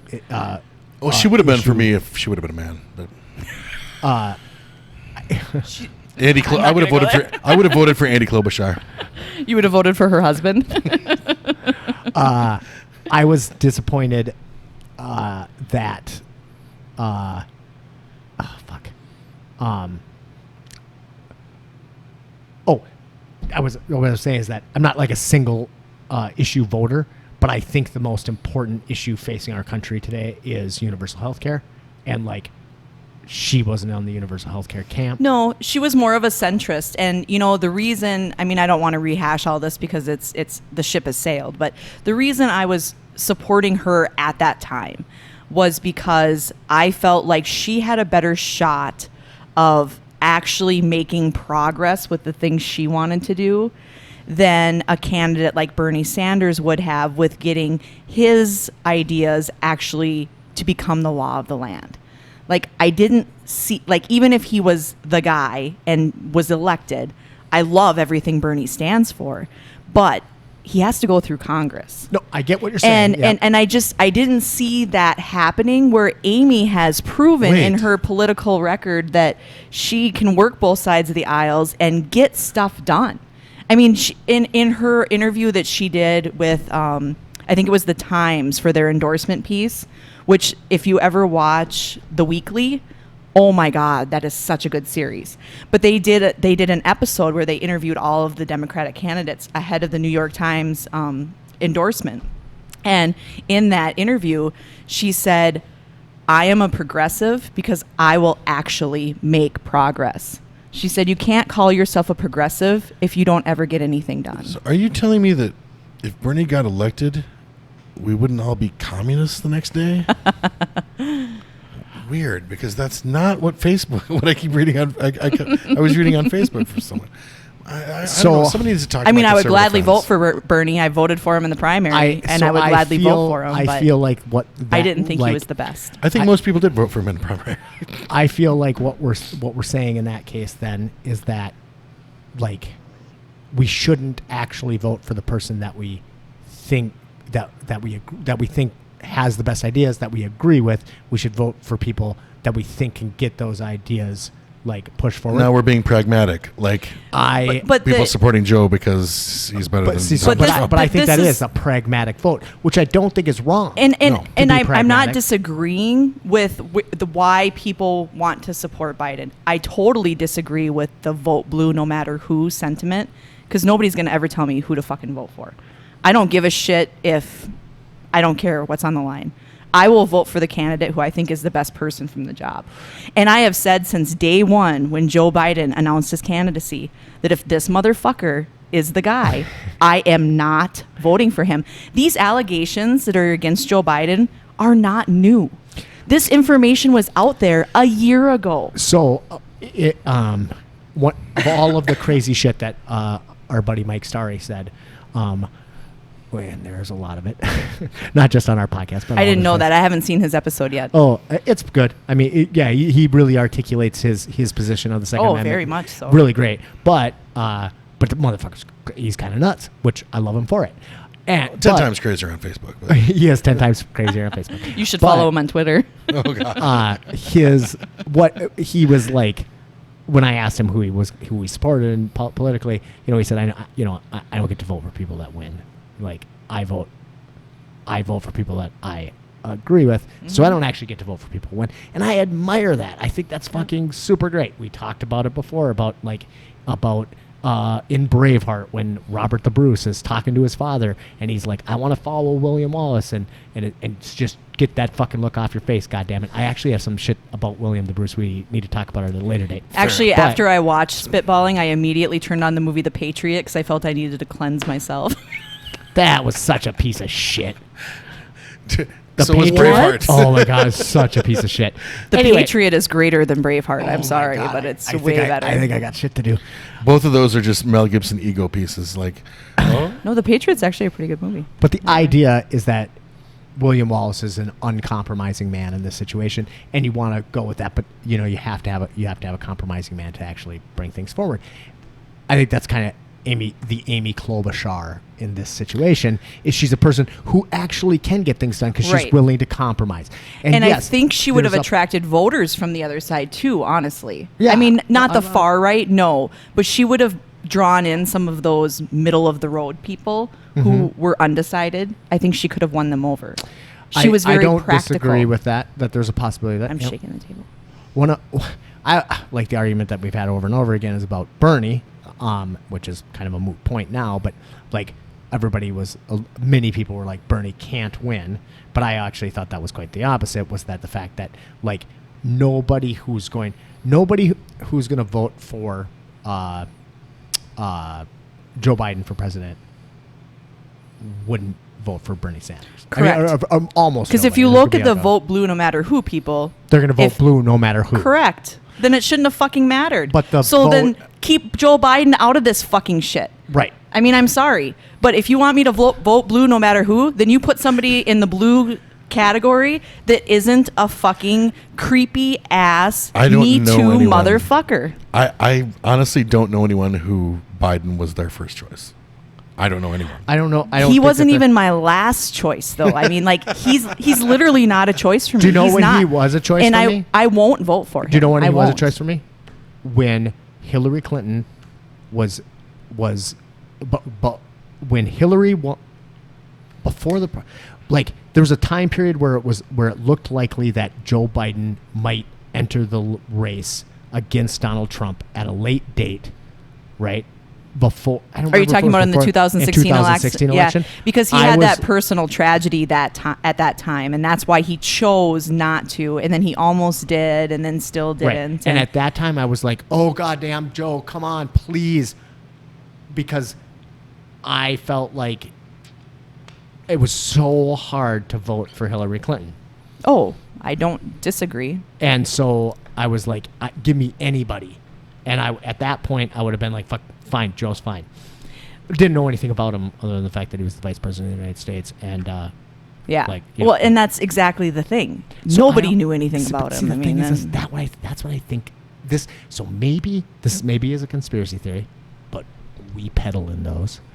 But maybe what the DNC is trying to do is put another candidate out there that's so unpalatable, right? Like Biden. And then at the 13th hour, they're going to do a little switcheroo A white horse. and put in and that like, because we don't have time to hate that person, you know what I mean? Maybe. well, anything they do after are you talking about pre-convention? Okay, Like so- do the switch at the convention?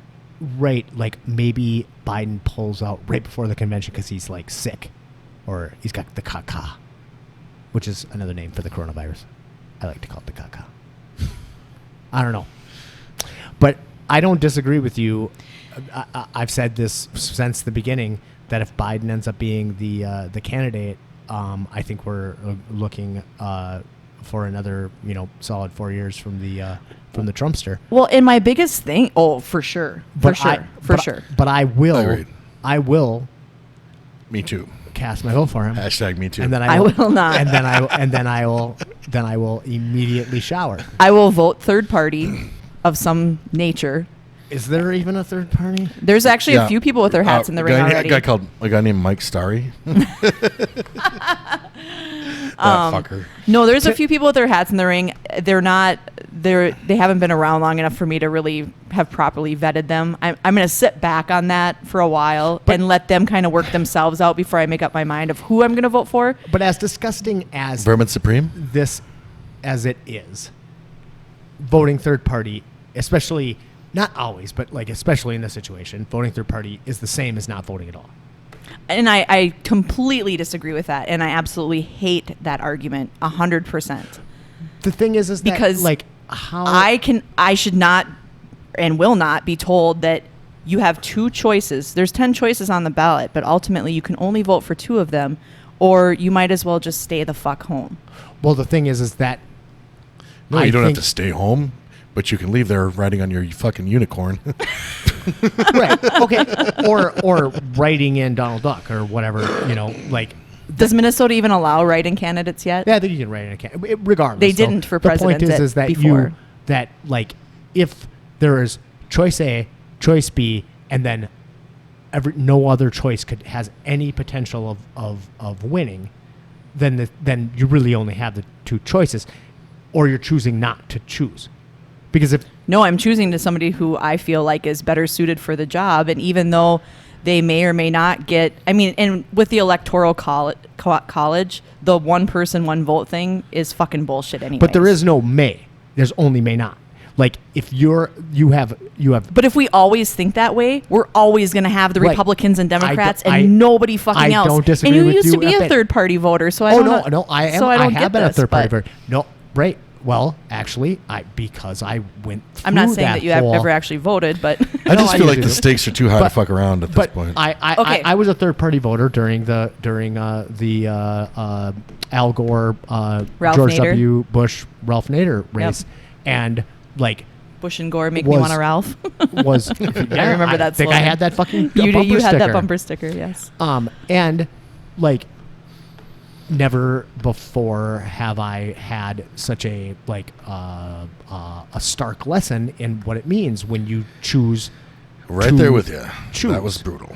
Okay. Now that said, the problem is that we don't need to fix that. We need to fix the way elections happen. We need runoff elections. That's the represent perfect us. scenario. For sure. That's an amazing movement. The Represent Us movement is an amazing movement. Amazing movement, yeah. Yeah, and they're actually hitting the nail on the head.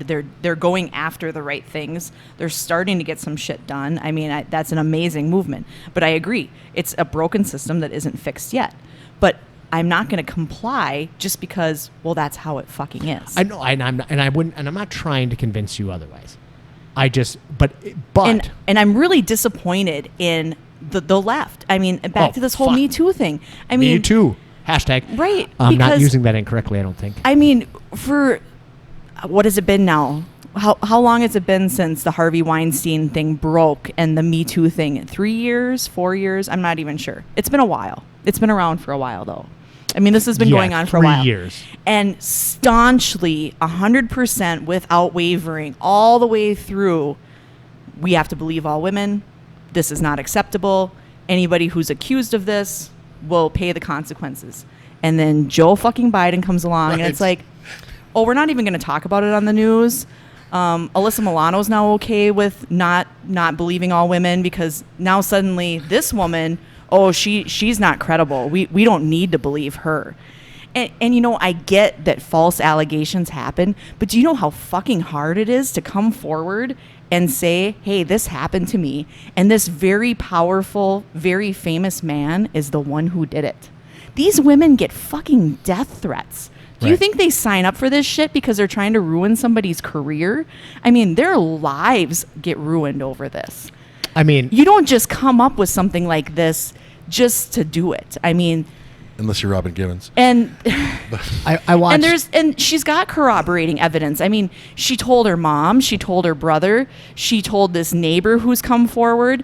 Her mom called into the Larry King live show and talked about her daughter working for this senator who was unnamed and him assaulting her, and she was basically told, if you don't like it, go find another job, because she reported it and they wouldn't do anything about it.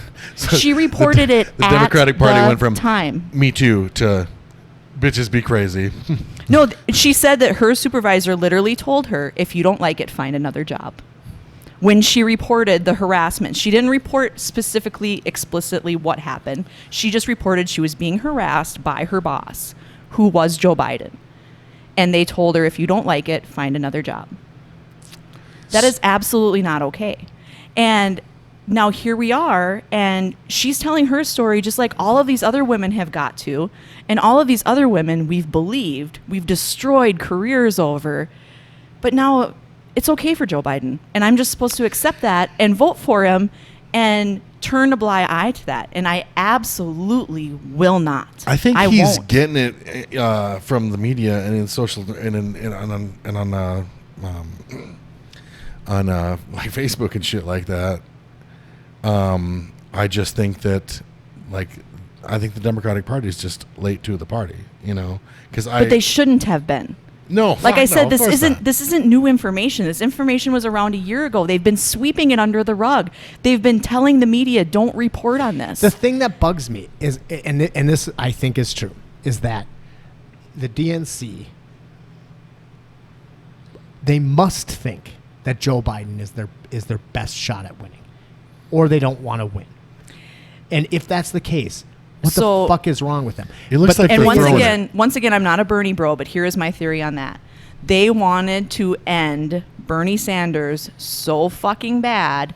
They told all the other Yes. candidates, circle your wagons around Biden. He's our guy. You're going to support him or your careers are over too. Okay, I don't disagree with you, but why did they choose Biden? Like, That's what I don't understand either. Because I was the same way. It's like any of these other Not idiots on the Warren? stage, even the one Sure. who wrote the fucking book about the rainbows and shit, like you could have put Marianne Williamson, I think that was her name, in front of me and said, this is your candidate. And I might have been like, well, she's kind of a dipshit, but okay, I'll vote for her. But not a sexual predator. I'm yeah, sorry. I can't Just think. not a sexual everybody predator. else Listen, I have a theory. If they who's can get also suffering from dementia. Well, Like, if- may or but may he not be wasn't suffering. in 93, was he? No, but I mean, like, he was in when they made that choice. Oh, so for they were sure. like, okay, we need For you to sure. circular wagons around a sexual predator who is most likely suffering Sure. from dementia. That's our best bet. I mean, we're only going against that's a big Donald demographic, Trump, though. who is So- a sexual I feel predator like- who is suffering from not dementia, more Advanced like, dementia? No, it's narcissism. Narcissism, yes. Yeah, he's got. Yes. So we got a narcissist and somebody in dementia. If you, I think I think the Democratic Party feels like if they can pull this off and get Joe Biden elected, that's like the biggest flex in history. They're going to do it without me. I have officially canceled I my don't- subscription. I don't blame you. I'll wait to blame you until Trump's serving Oh, another 4 and years. I have gotten private messages. I've gotten DMs on Twitter. I mean, I have friends that are angry with me just because I've said I won't vote for Joe Biden. But Do you know who's be taken angry. a hell of a lot of shit for this? Is Joe Rogan, who, I mean, like, but he came out and he said, dude, I'd rather vote for Trump than Biden. Like, well, and I'm not voting for Trump, and I get accused of that all the time. And it's like, no, you need to understand something. Have you ever actually read a ballot during a presidential election? There's usually like 10 fucking options. I have choices, motherfucker, and I'm pro-choice, and I'm going to make my choice. He did say it in a podcast, and he was getting a lot of shit from it, and he's like, I'm doing a fucking, because everything somebody of that like stature says, like there's millions of people listening to every word, and he's like, fuck, I'd rather vote for Trump than Biden. And then all of a sudden, like, that's national news. Yeah. Tweeted out by Trump. Oh yeah, Okay. yeah. Trump loved that, And it's like he's like, well, like he's like, I don't want to like try to justify his position on that, but he's like, I believe Joe Biden is suffering from dementia.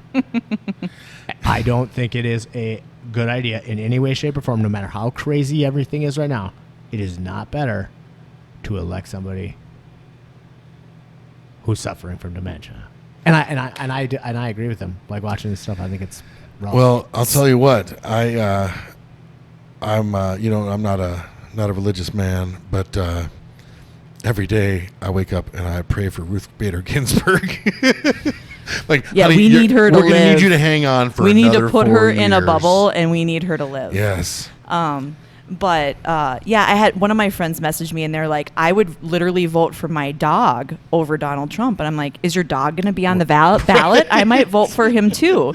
And he's like, what?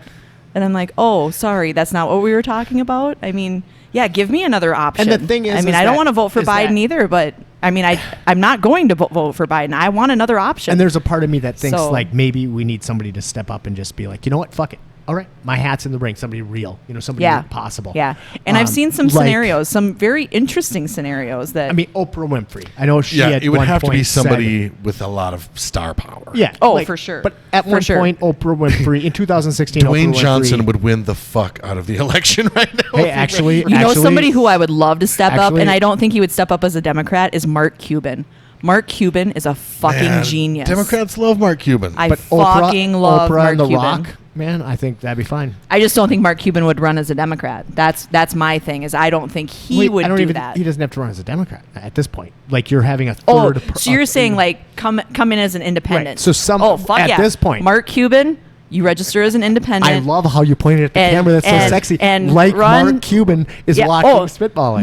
Mark Cuban follows me on Twitter. He's totally gonna watch Spitballing. Oh, of course he So Mark Cuban, 2020. Let's make it happen. So, Dude, hey, but there is a part of me that Did you says, see that goddamn Picard Riker 2020? Yeah. Make it so. great line.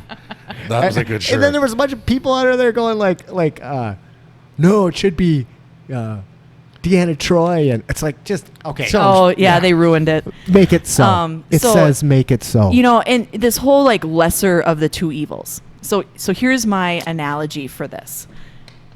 I'm just gonna ask Kyle. Kyle, what's your favorite condiment to put on a burger or a sandwich or something? The tears of Republicans. Literally, I need a condiment. Like, you're at fucking Subway. What do you get on your shit? Mayo. Okay.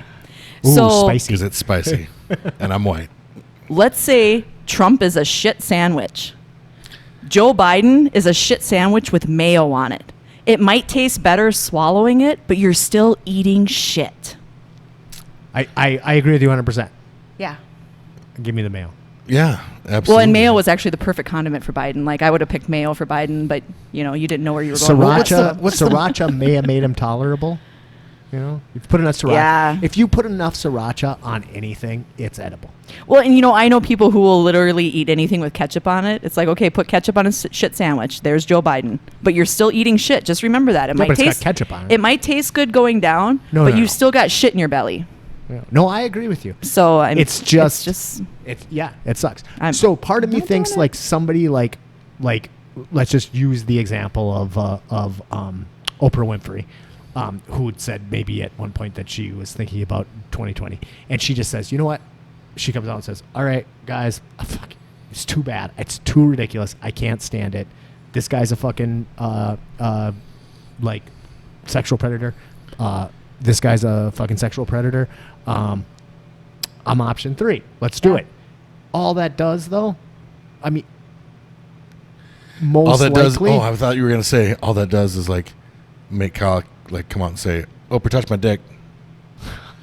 All that does is secure Trump the election. Like you would pull a few votes. It'd be the Ralph Nader situation all over again, because It's the electoral problem. The electoral college is the problem with the 3-way vote. The electoral college is An antiquated bullshit. No. Fucking. No. Oh, fuck it that 100% system. is. It 100% it's not. is. Okay, all right. If we didn't have the electoral college, then our vote truly wouldn't count, because Which would change. because New York and California would decide by themselves who was our next president. Period. That's 100% the way that it is. I don't know if I'm. I don't know if I I'm didn't bad become against the prepared with idea of facts for the democracy. electoral college, but I'd be happy to do another episode just on that, because 'Cause you're I- not correct. I just listened to a really in-depth podcast about how the electoral college worked. Okay. And I don't have the brain to regurgitate it, but that is the idea of our representative democracy, and it is so I think that I truly don't think that is the problem. I think that the problem is that we don't have and maybe that is a problem, but that's a problem that's been long and hard, and there's all the weird like other shit, but the true problem is we don't have runoff elections. I'm that's all for- that's an issue too. Because- I'm in. I don't know how you fix the electoral college, but I know how you fix not having runoff elections. Yeah. You fucking start having runoff elections, and you can do it at a local level. You don't need to pass a fucking federal bill. No, you're that correct. The Brainerd City Council could decide that they want to have runoff elections.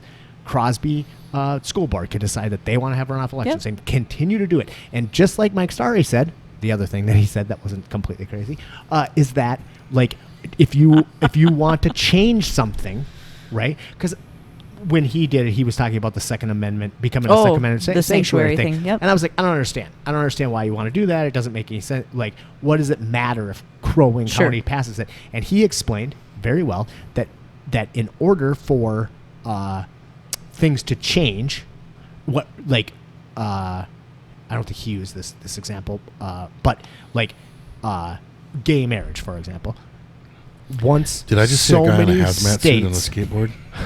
I once did. so many states passed gay marriage amendments, then the Supreme Court did the gay amendment, the gay marriage, like whatever it was called. Mm-hmm. So the idea is that you have to get to a tipping point, Sure. where enough local. It's gonna be the same thing municipalities- with, like, pot. Well, it's the same thing with pot. Yep. That's a great example too. Yep. Like once enough states legalize pot, then the federal government will follow Right. suit, Right. and that's the way big change happens, from the For bottom up, sure. not the top down. I 100% So, agree. Like we can't change the fucking electoral college. It's a big federal whatever, but we can change runoff elections, and if you change runoff elections, the electoral college no longer matters. So that's the Agreed. fight to fight. Oh no, I don't think you're wrong. I just think you're wrong about the electoral college, but I don't think you're wrong with how we change it, how we go about changing it. I don't think if you're you wrong get, about that. Because if that, so same scenario, Oprah Winfrey comes forward and says, you know what, guys, I can't stand it. I got predator A or predator B. I don't really want to do this job, but I'm capable of doing it. I'm another choice. Third party, vote Oprah. And it's a runoff election. Now it doesn't cost me anything to vote for her. Right. I can vote Oprah A, and I can just vote Oprah A. Right? And then You want to put the could vote mayo shit sandwich for B. Predator B, Predator C. and if I do that, it doesn't cost me anything, Yeah. and that's what And I think that's the solution. And I think there's no chance of us changing it at this late date, but we can change it going forward, and that is by insisting upon runoff elections on at a local level. Oh, no, I and completely building it agree up. with that. I completely agree. I mean, election reform's huge. Huge. Right, because everybody wants to take on campaign finance reform. Right. And taking on campaign finance reform is really difficult. 'cause Oh, it's for sure. humongous For sure, it's a big- top-down thing. Yep. But if you change, but having runoff elections Yep. takes the power Oh, for sure it away does. from campaign finance. Yeah. So No, I completely agree with what you're yeah. saying. I gotta pee. All right. Another Let's break? take a quick break. Sounds and then good. Shift gears All right. All right. before Abby bites me.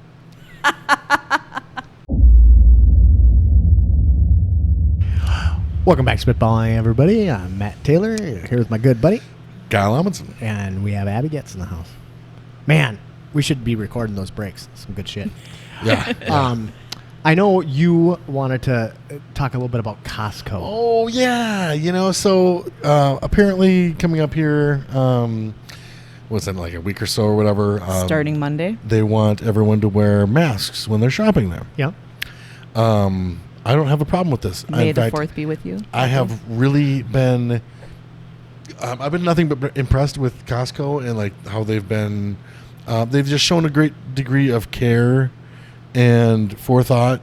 When it comes to their members and stuff. But I'm seeing shit about for people that want them to supply masks and stuff if they're going to insist on this.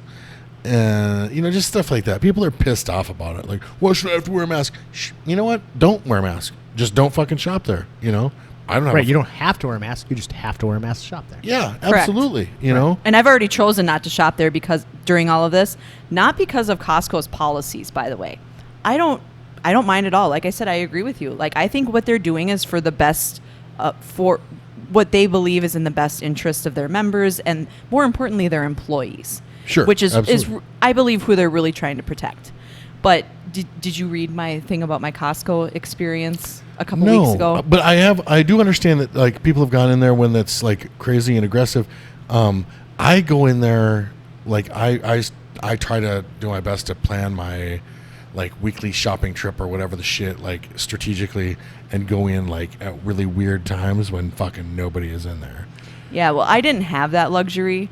And so it wasn't Costco or their policies that bothered me. It was the people who fucking shop there. Oh, have you ever seen Like, my rants about how fucking rude people can be? I could have like, murdered somebody that day, which is FYI why I don't have a permit to carry. But I literally could have murdered somebody that day. So this was back when Mike was working ungodly hours by himself. And so we had like one day when we could go to Brainerd and do our shopping. And I mean, people don't realize this, but when you live even in Crosby, especially right now, like I'm trying, like I don't want to run to Brainerd 3 times a week, So we try to like thoughtfully plan this out yes, and consolidate your do like stops 2 and trips. weeks at a time. And we were going to go to Costco and then we were going to go to Walmart. Well, my mom had recently been to Costco and she's like, well, be prepared. You've got to line up outside. And I'm like, yeah, I'm fine with that. It's a beautiful Saturday morning. Well, that was the problem. It was a Saturday fucking fuck morning. me. But it was Yeah. the only time that we had to come over here. So we walk around the side of the store and we see, like we observe, like, oh, okay, here's where we're supposed to stand. And Mike kind of walked around and I was still coming up, but he kind of did like a wider loop to see how long the line was just to get in the store. And he's like, oh, it's about 15 people deep, so not so bad. Well, as we're getting closer to our actual square, 3 people come running from the opposite direction in front of us to get into the fucking 3 squares in front of us. Like Mother Black Friday, fuckers. full out running. One lady had a fucking stroller with a kid in it, and she's like running a marathon, well, not a marathon, a sprint, Just to get ahead of you that into the fucking motherfucking store. spot in front of me. And I looked at her when she like ran over my toe with her stroller, and I'm like, you know what? I'm fucking out. Let's go back to the car. And Mike's like, well, that lasted long. So we went back to the car. And that same day, we were in Walmart, and I carry a mask in my purse, and if I go to a store where they say, like, you know, we want you to have a mask on, I gladly put it on. I have zero issue with that. Super One in Crosby, they have a huge banner out in front of the store. They want you to wear masks. A lot of old people shop at that store. I get it. So, like, yep, I'll put a mask on. We both mask up and shit when we Yep. shop too. I got it. Like, I have zero problems with this. Well, we're at Walmart this day, and this was before, like, the mask thing was getting really big. Like, at that time, it was just a handful of people that were doing the masks. And it was right after they had instituted the new policy of only so many people could be in the store at the time, and they wanted you to social distance in the store. It was more of a guideline than a policy, but they did have the girl at the door counting as you were coming in. And I think it was one of the first days they were doing that. So we get there, no line, nothing. She's like, oh, yeah, you're fine. And so we're shopping. We get through the whole store. And it was the Saturday before Easter. And Mike's like, oh, we should really go get the kids a couple things for Easter. Because, like, we're not going to get to go to Grandma's house this year and have supper. And we don't observe Easter in our house. Like, we're not religious. I don't buy into the Hallmark holiday thing. It's like, no, we're not celebrating this holiday for the right reasons. So we're just not going to fucking Or celebrate pagan it. holidays in the first place. Exactly. So we literally... We don't do Easter baskets. I mean, I think we did a few times when the kids were little, but like once they got old enough to where like the Easter bunny wasn't really a thing we had to do anymore, like we just quit doing it because it's like we don't celebrate Easter. Like we'll go eat dinner with Grandma because she wants us to, and like I love my mom, so yeah, we'll go over there and have dinner with her. Well, that wasn't an option this year. Anyways, Mike's like, let's at least get them a chocolate bunny just because, you know, they've been stuck at home for like a month now, and you know, like a little pick me up. That's where the wheels fell off the bus, was that motherfucking Easter candy aisle. Oh my God. Like the whole shopping trip had been fine through Walmart up to that point. And so we're trying to navigate our way down this aisle. There's people everywhere in this aisle. And I'm like, okay, you just take the cart and go meet me at the other end of the aisle. And the pajama people don't give a fuck. Well, exactly. And I told Mike, I'm like, we're not going to put another cart into this situation. So you just take the cart around to the other side of the aisle. I will cautiously make my way through these people and try to find a spot where I can look at candy without being within 6 feet of somebody. So I find like this section where there's like these Reese's peanut butter cup bunnies. Fuck yeah. And there's nobody by me. This lady comes up with a mask and latex gloves on, well, vinyl, latex, whatever, blue medical looking gloves on, and does this in front of my face to get the bunny off of the aisle, which there was 28 million other ones of. And I looked at her and I said, are you fucking kidding me? You couldn't have waited 30 fucking seconds till I was done? I grabbed my bunnies and I said, Mike, get me the fuck out of this store before I kill somebody. And so then we go to leave, and you know the and main... you don't have a permit to carry it. Seems weird. No, yeah, right? You seem to have the temperament for it. No. And I know myself well enough that I will never carry a gun for those reasons. I have anger issues. So we're going, like, proceeding up that main aisle between, like, the women's pajamas and the freezer section that, Yeah. you know. So here's the main aisle. There's Lady A with a cart here, Lady B with a cart here. They're 6 feet apart. But the only way I'm getting up this motherfucking aisle is to walk right in between them. And they're just standing there bullshitting. So I stopped and I waited. And they stopped talking and they both look at me like I'm the like fucking you're idiot. being rude. Right. And I'm like, I'm Priceless. sorry. I just really need to get down this aisle. And I can't right now because you're on either side of it. And they're like, and they go back to talking. Oh my God. And so Bitch would have got run over with a fucking cart in a heartbeat. I looked at Mike and I said, you better take this fucking cart and just go check out. I'm going the other way and going to the car. And so as I'm leaving, there's a Baxter police officer at the door. And I'm like, God, I hope nobody heard me say I was going to murder that lady. But he wasn't there looking for me. And when I shared this story on Facebook, one of my friends is like, I heard on the scanner the police were dispatched there. Was that because of you? And I'm like, no, it was a not lady that because works of there me. told me that the cops have been there a lot lately Yeah. because of fistfights and Yeah. It shit. was actually because of me and the white van. Matt was there picking up little kids for Easter. On shit. Sunday, I had to go. I've been working out at a friend of mine's house doing some remodeling or whatever for him. And I had to sand a floor. And on Sunday, I had to go pick up a sander at Home Depot. And it was like, I don't know, 8:30 in the morning. I'm getting over there. And I was like, there's no fucking parking spots. What the hell is going on here? And, like, I couldn't believe the mayhem. And I'm like, so, for those of you who don't know, like, we live in, the Brainerd Lakes area. In case Mark Cuban's watching. Yeah, Mark. It's a relatively small town. I think our combined population of Brainerd Baxter is around 20,000 people. But during the summertime, the population can swell in the surrounding area. Millions. To 150,000, which is a big influx. And right now, Millions. there are a lot of people from the metropolitan area, Minneapolis, St. Paul, who are coming up to the cabins and whatever. Hell yeah, come on up. It was. I don't want to be like a tourist hater at this point, you know. And I'm like, I know that like the area, like I don't depends ever on the want to money be, and- but fuck. but fucking A. And there wasn't a mask in sight, you know? I'm like, you guys got to be fucking kidding me. Well, and it's funny. I had to get this fucking... It wasn't like I could just be like, okay, fuck it. I won't go rent the sander that I need. Sure. Like, I had to wait the hour to get in. And I'm like, this seems really, really ridiculous. I don't know. But, I don't know. Like, I don't know what the solution is. I mean... Like right after the stay-at-home order was issued, this minivan of people came to my husband's place of employment, and they came in and they were all wearing masks, which, you know, whatever. And they were appalled that nobody else in the store, including my husband, was wearing a mask. And they're like, why don't you guys have masks on? He's like, oh, it really hasn't been a thing. She's like, well, where we're from, everybody wears them. He's like, what do you mean where you're from? We're under a stay-at-home order. Why are you here? And she's like, oh, never mind, I'll take a spicy Italian. Oh, shit. But yes, trust Zing. me, they're coming up. They're totally coming up. Yeah, it's well, and like I said when I went into Caribou the other day, but did I say that on the air? Or was I just talking to you guys before? Yeah, no, you did. You did. Yeah, I about think that. it was. No, I don't think it might was. have been a break. Well, I don't remember. I went into Caribou the other day, and there was a bunch of people in there, and I waited at the door until they kind of shuffled out. And then when I came in, like, I know all the people that work at Caribou because I go there every fucking day and pay their mortgage payment.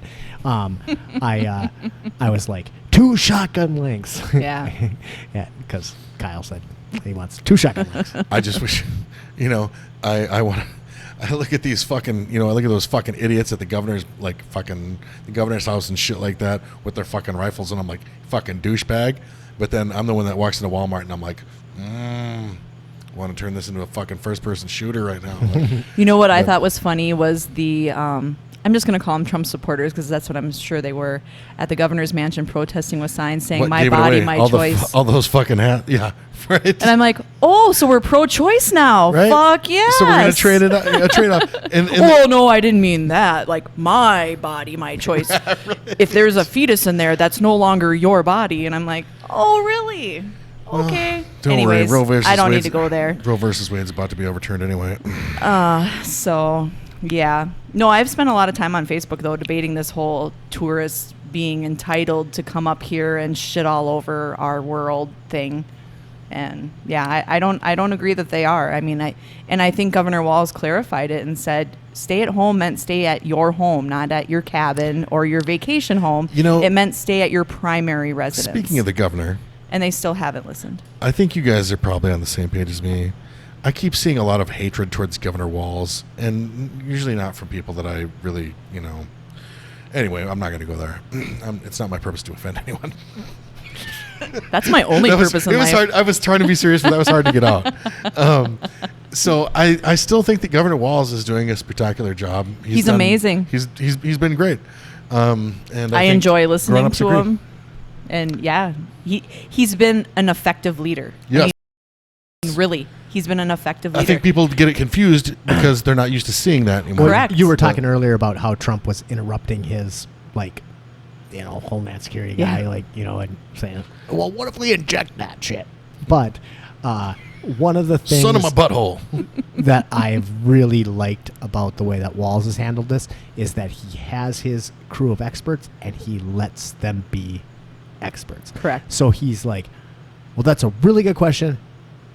I'm going to give that to Kyle because Kyle knows what the fuck he's talking about. Well, and on the that other subject. thing that I really like about Governor Walz is he's not afraid to say, I don't know. I don't know. I'll get back to you on that. Yeah, it's like that's a. Yeah. And I he have no says idea. it a lot. I mean, I've heard it on Zoom meetings I've been on with him. I've heard it when I've heard him speak in person. And I've heard it when I've seen him on these press briefings. Like, he is absolutely not afraid to say, I don't know the answer to that. But I'd be happy to, try to find out and get back to you. We've talked or, a lot or about how whatever. like that's what manning up. really really means. for sure. Yeah. Is being like, like either like Okay enough with dude, yourself I to dropped- fucking say I don't know. I or fucking apologize, dropped or- the ball on that one. Yeah. Yep. That was on Yep. me. Yep.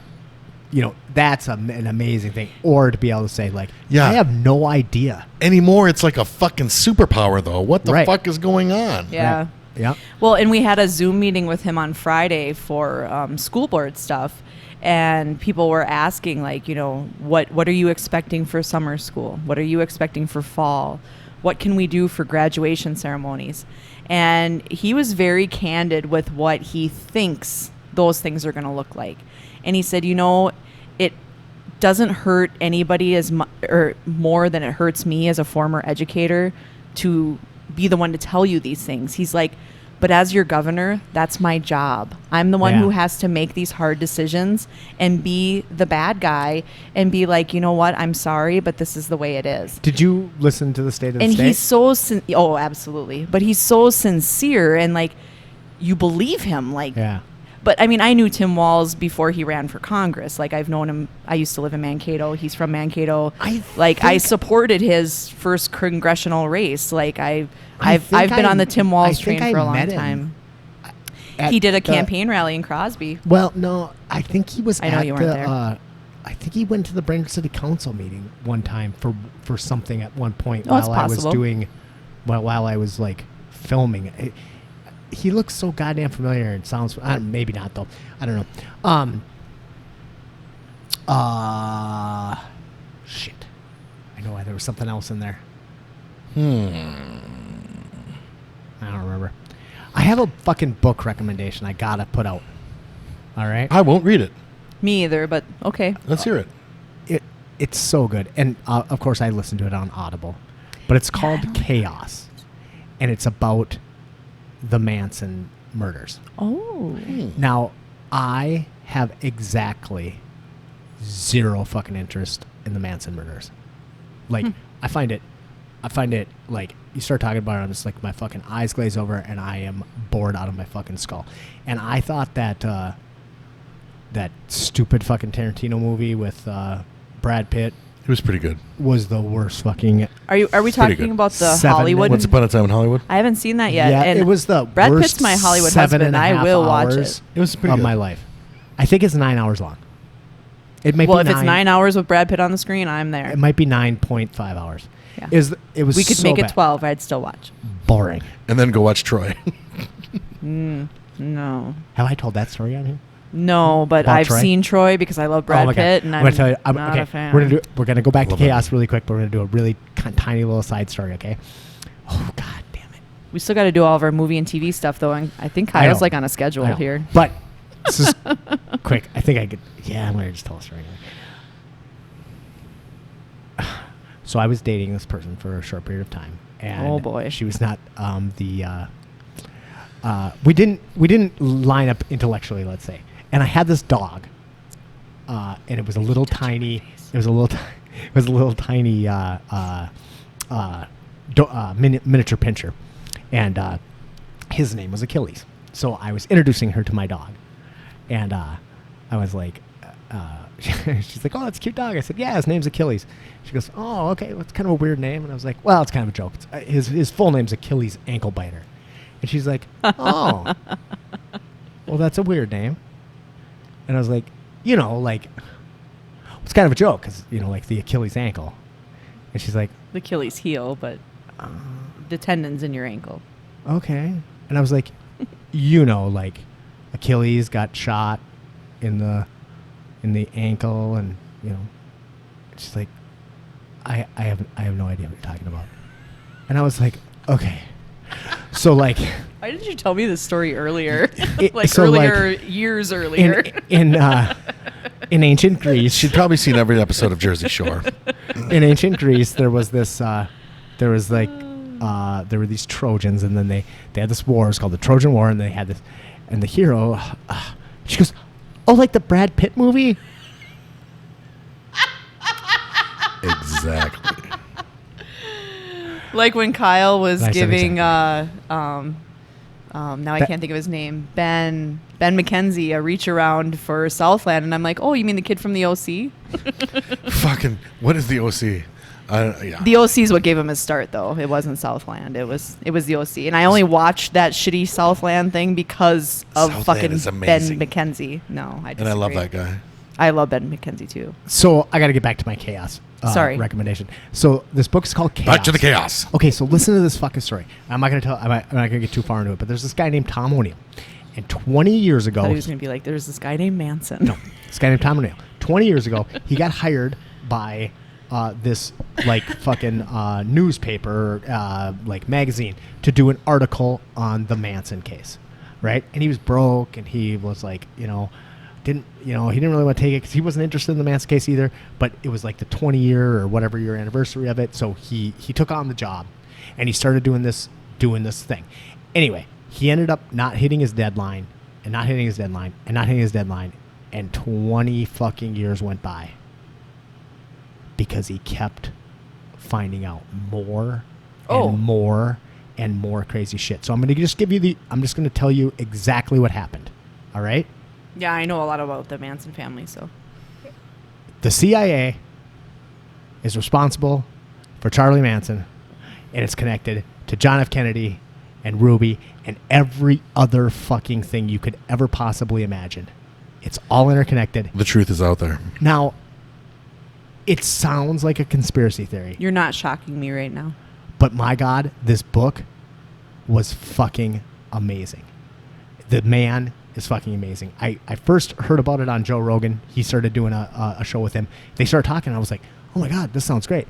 Was like, fuck it. Went and quit listening to the episode because I didn't want to ruin anything. Yeah. Went and got the book and fucking listened to it. It was like 16 hours, 2 days. It was done. You know what I mean?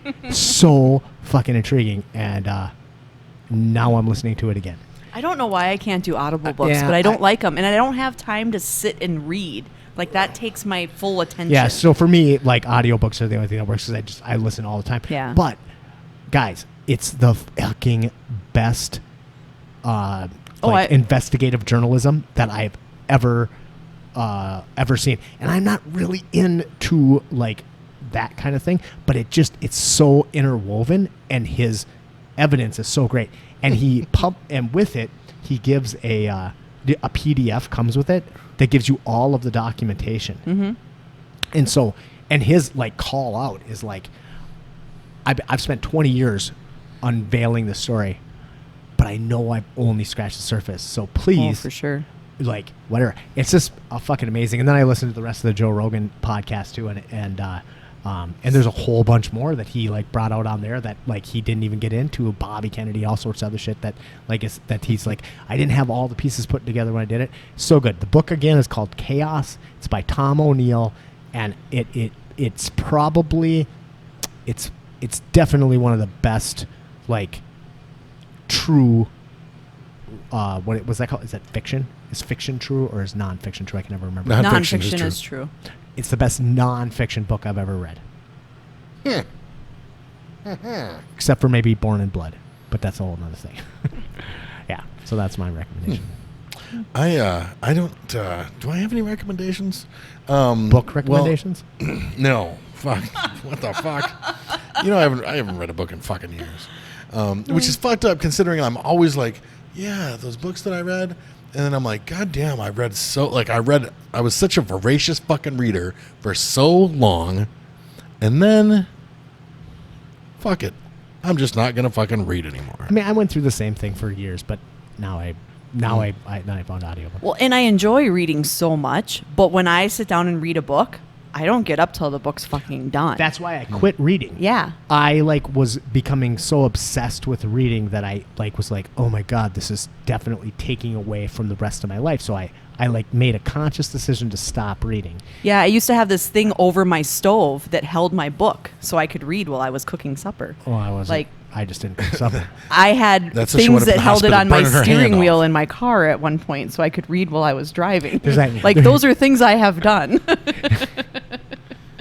This is why I don't read books. There's that great Dan Carlin bit about like the guy behind him with the lights on, like with his bright eyes, like, well, that's awesome. I'm gonna read fucking Ivanhoe.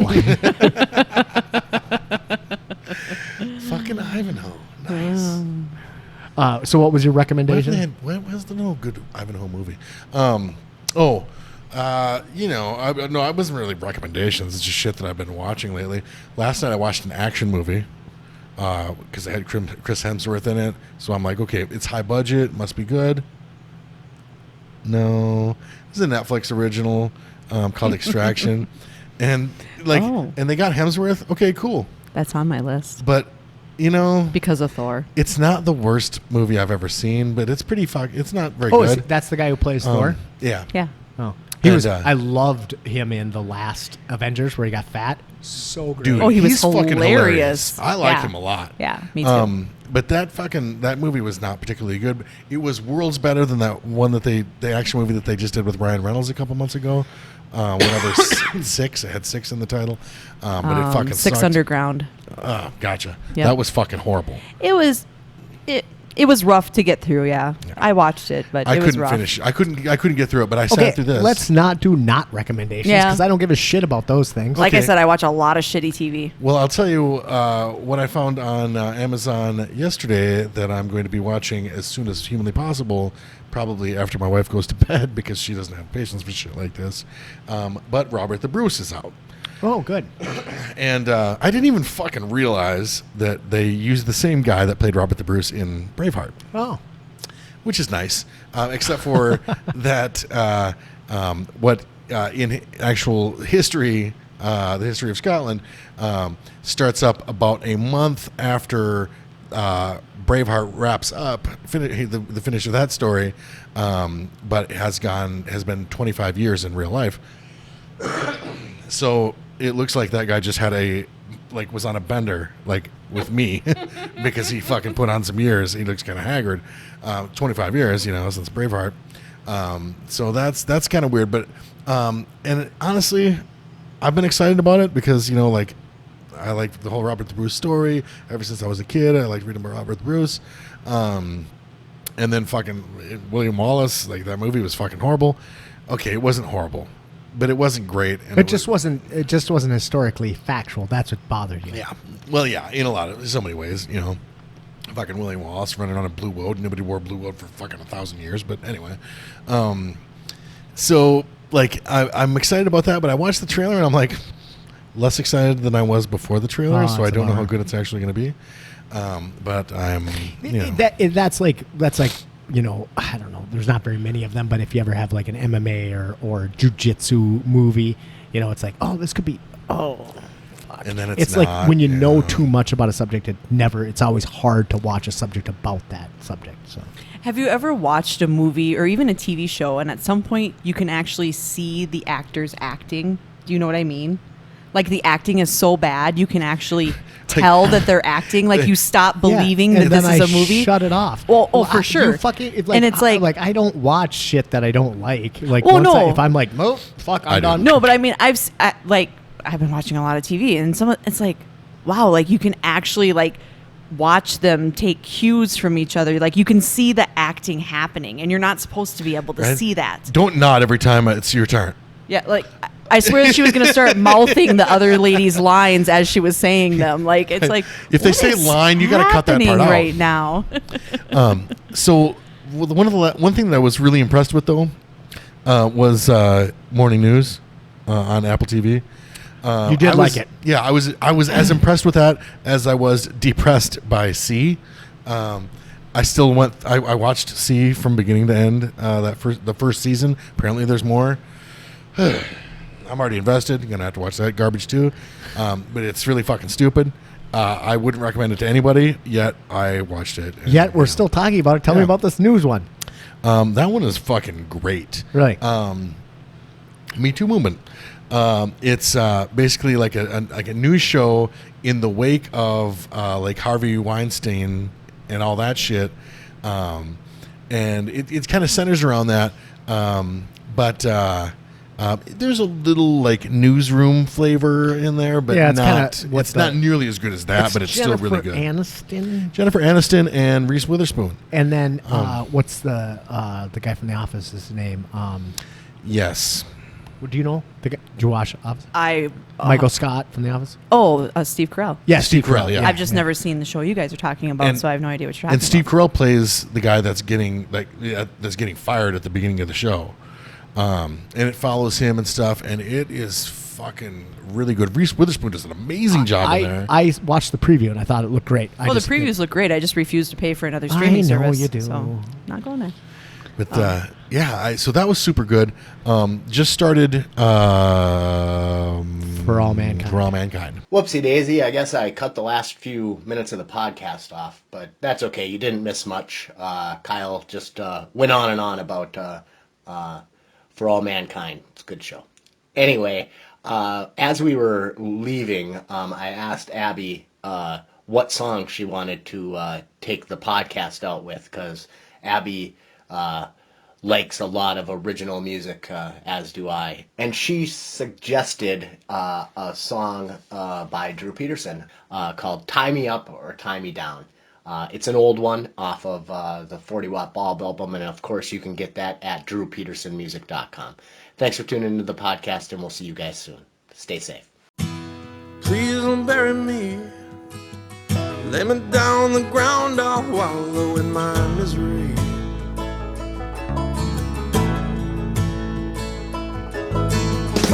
And if you cover me, she'll be full of dirt, won't outweigh my apathy.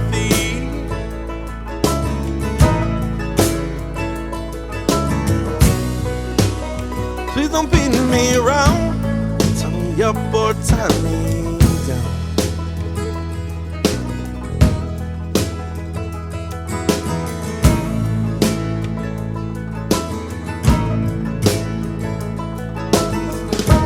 Vinegar, your words fall. They crawl inside me, they burn me like an alcohol.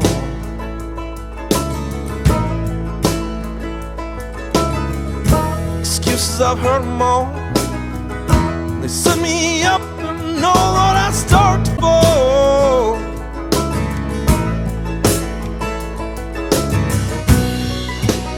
Please don't beat me around, tie me up or tie me down.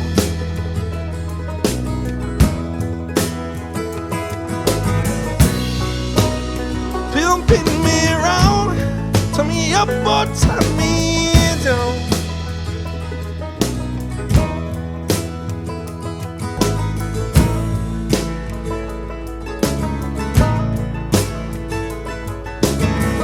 Feel alright, so I'm moving, crawling, they hit me and I don't feel it all.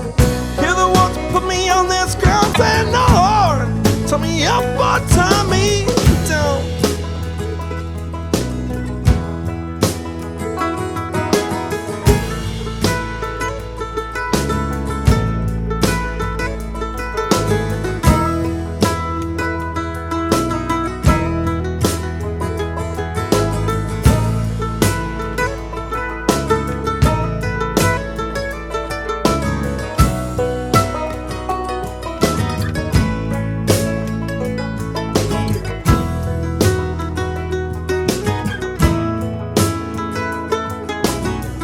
I'm a devil, please bear me.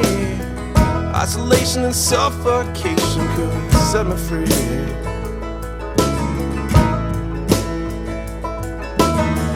I'm not asking for your pity, I just need you to fuck up and let me be. Yeah.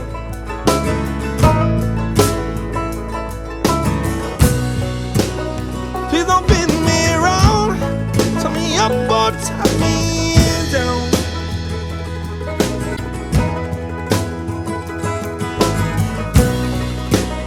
Please don't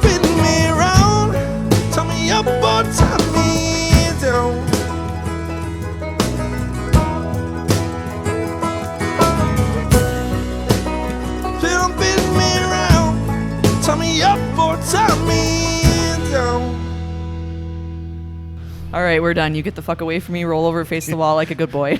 Here, yeah, hand him a pillow. I just found the end of the show.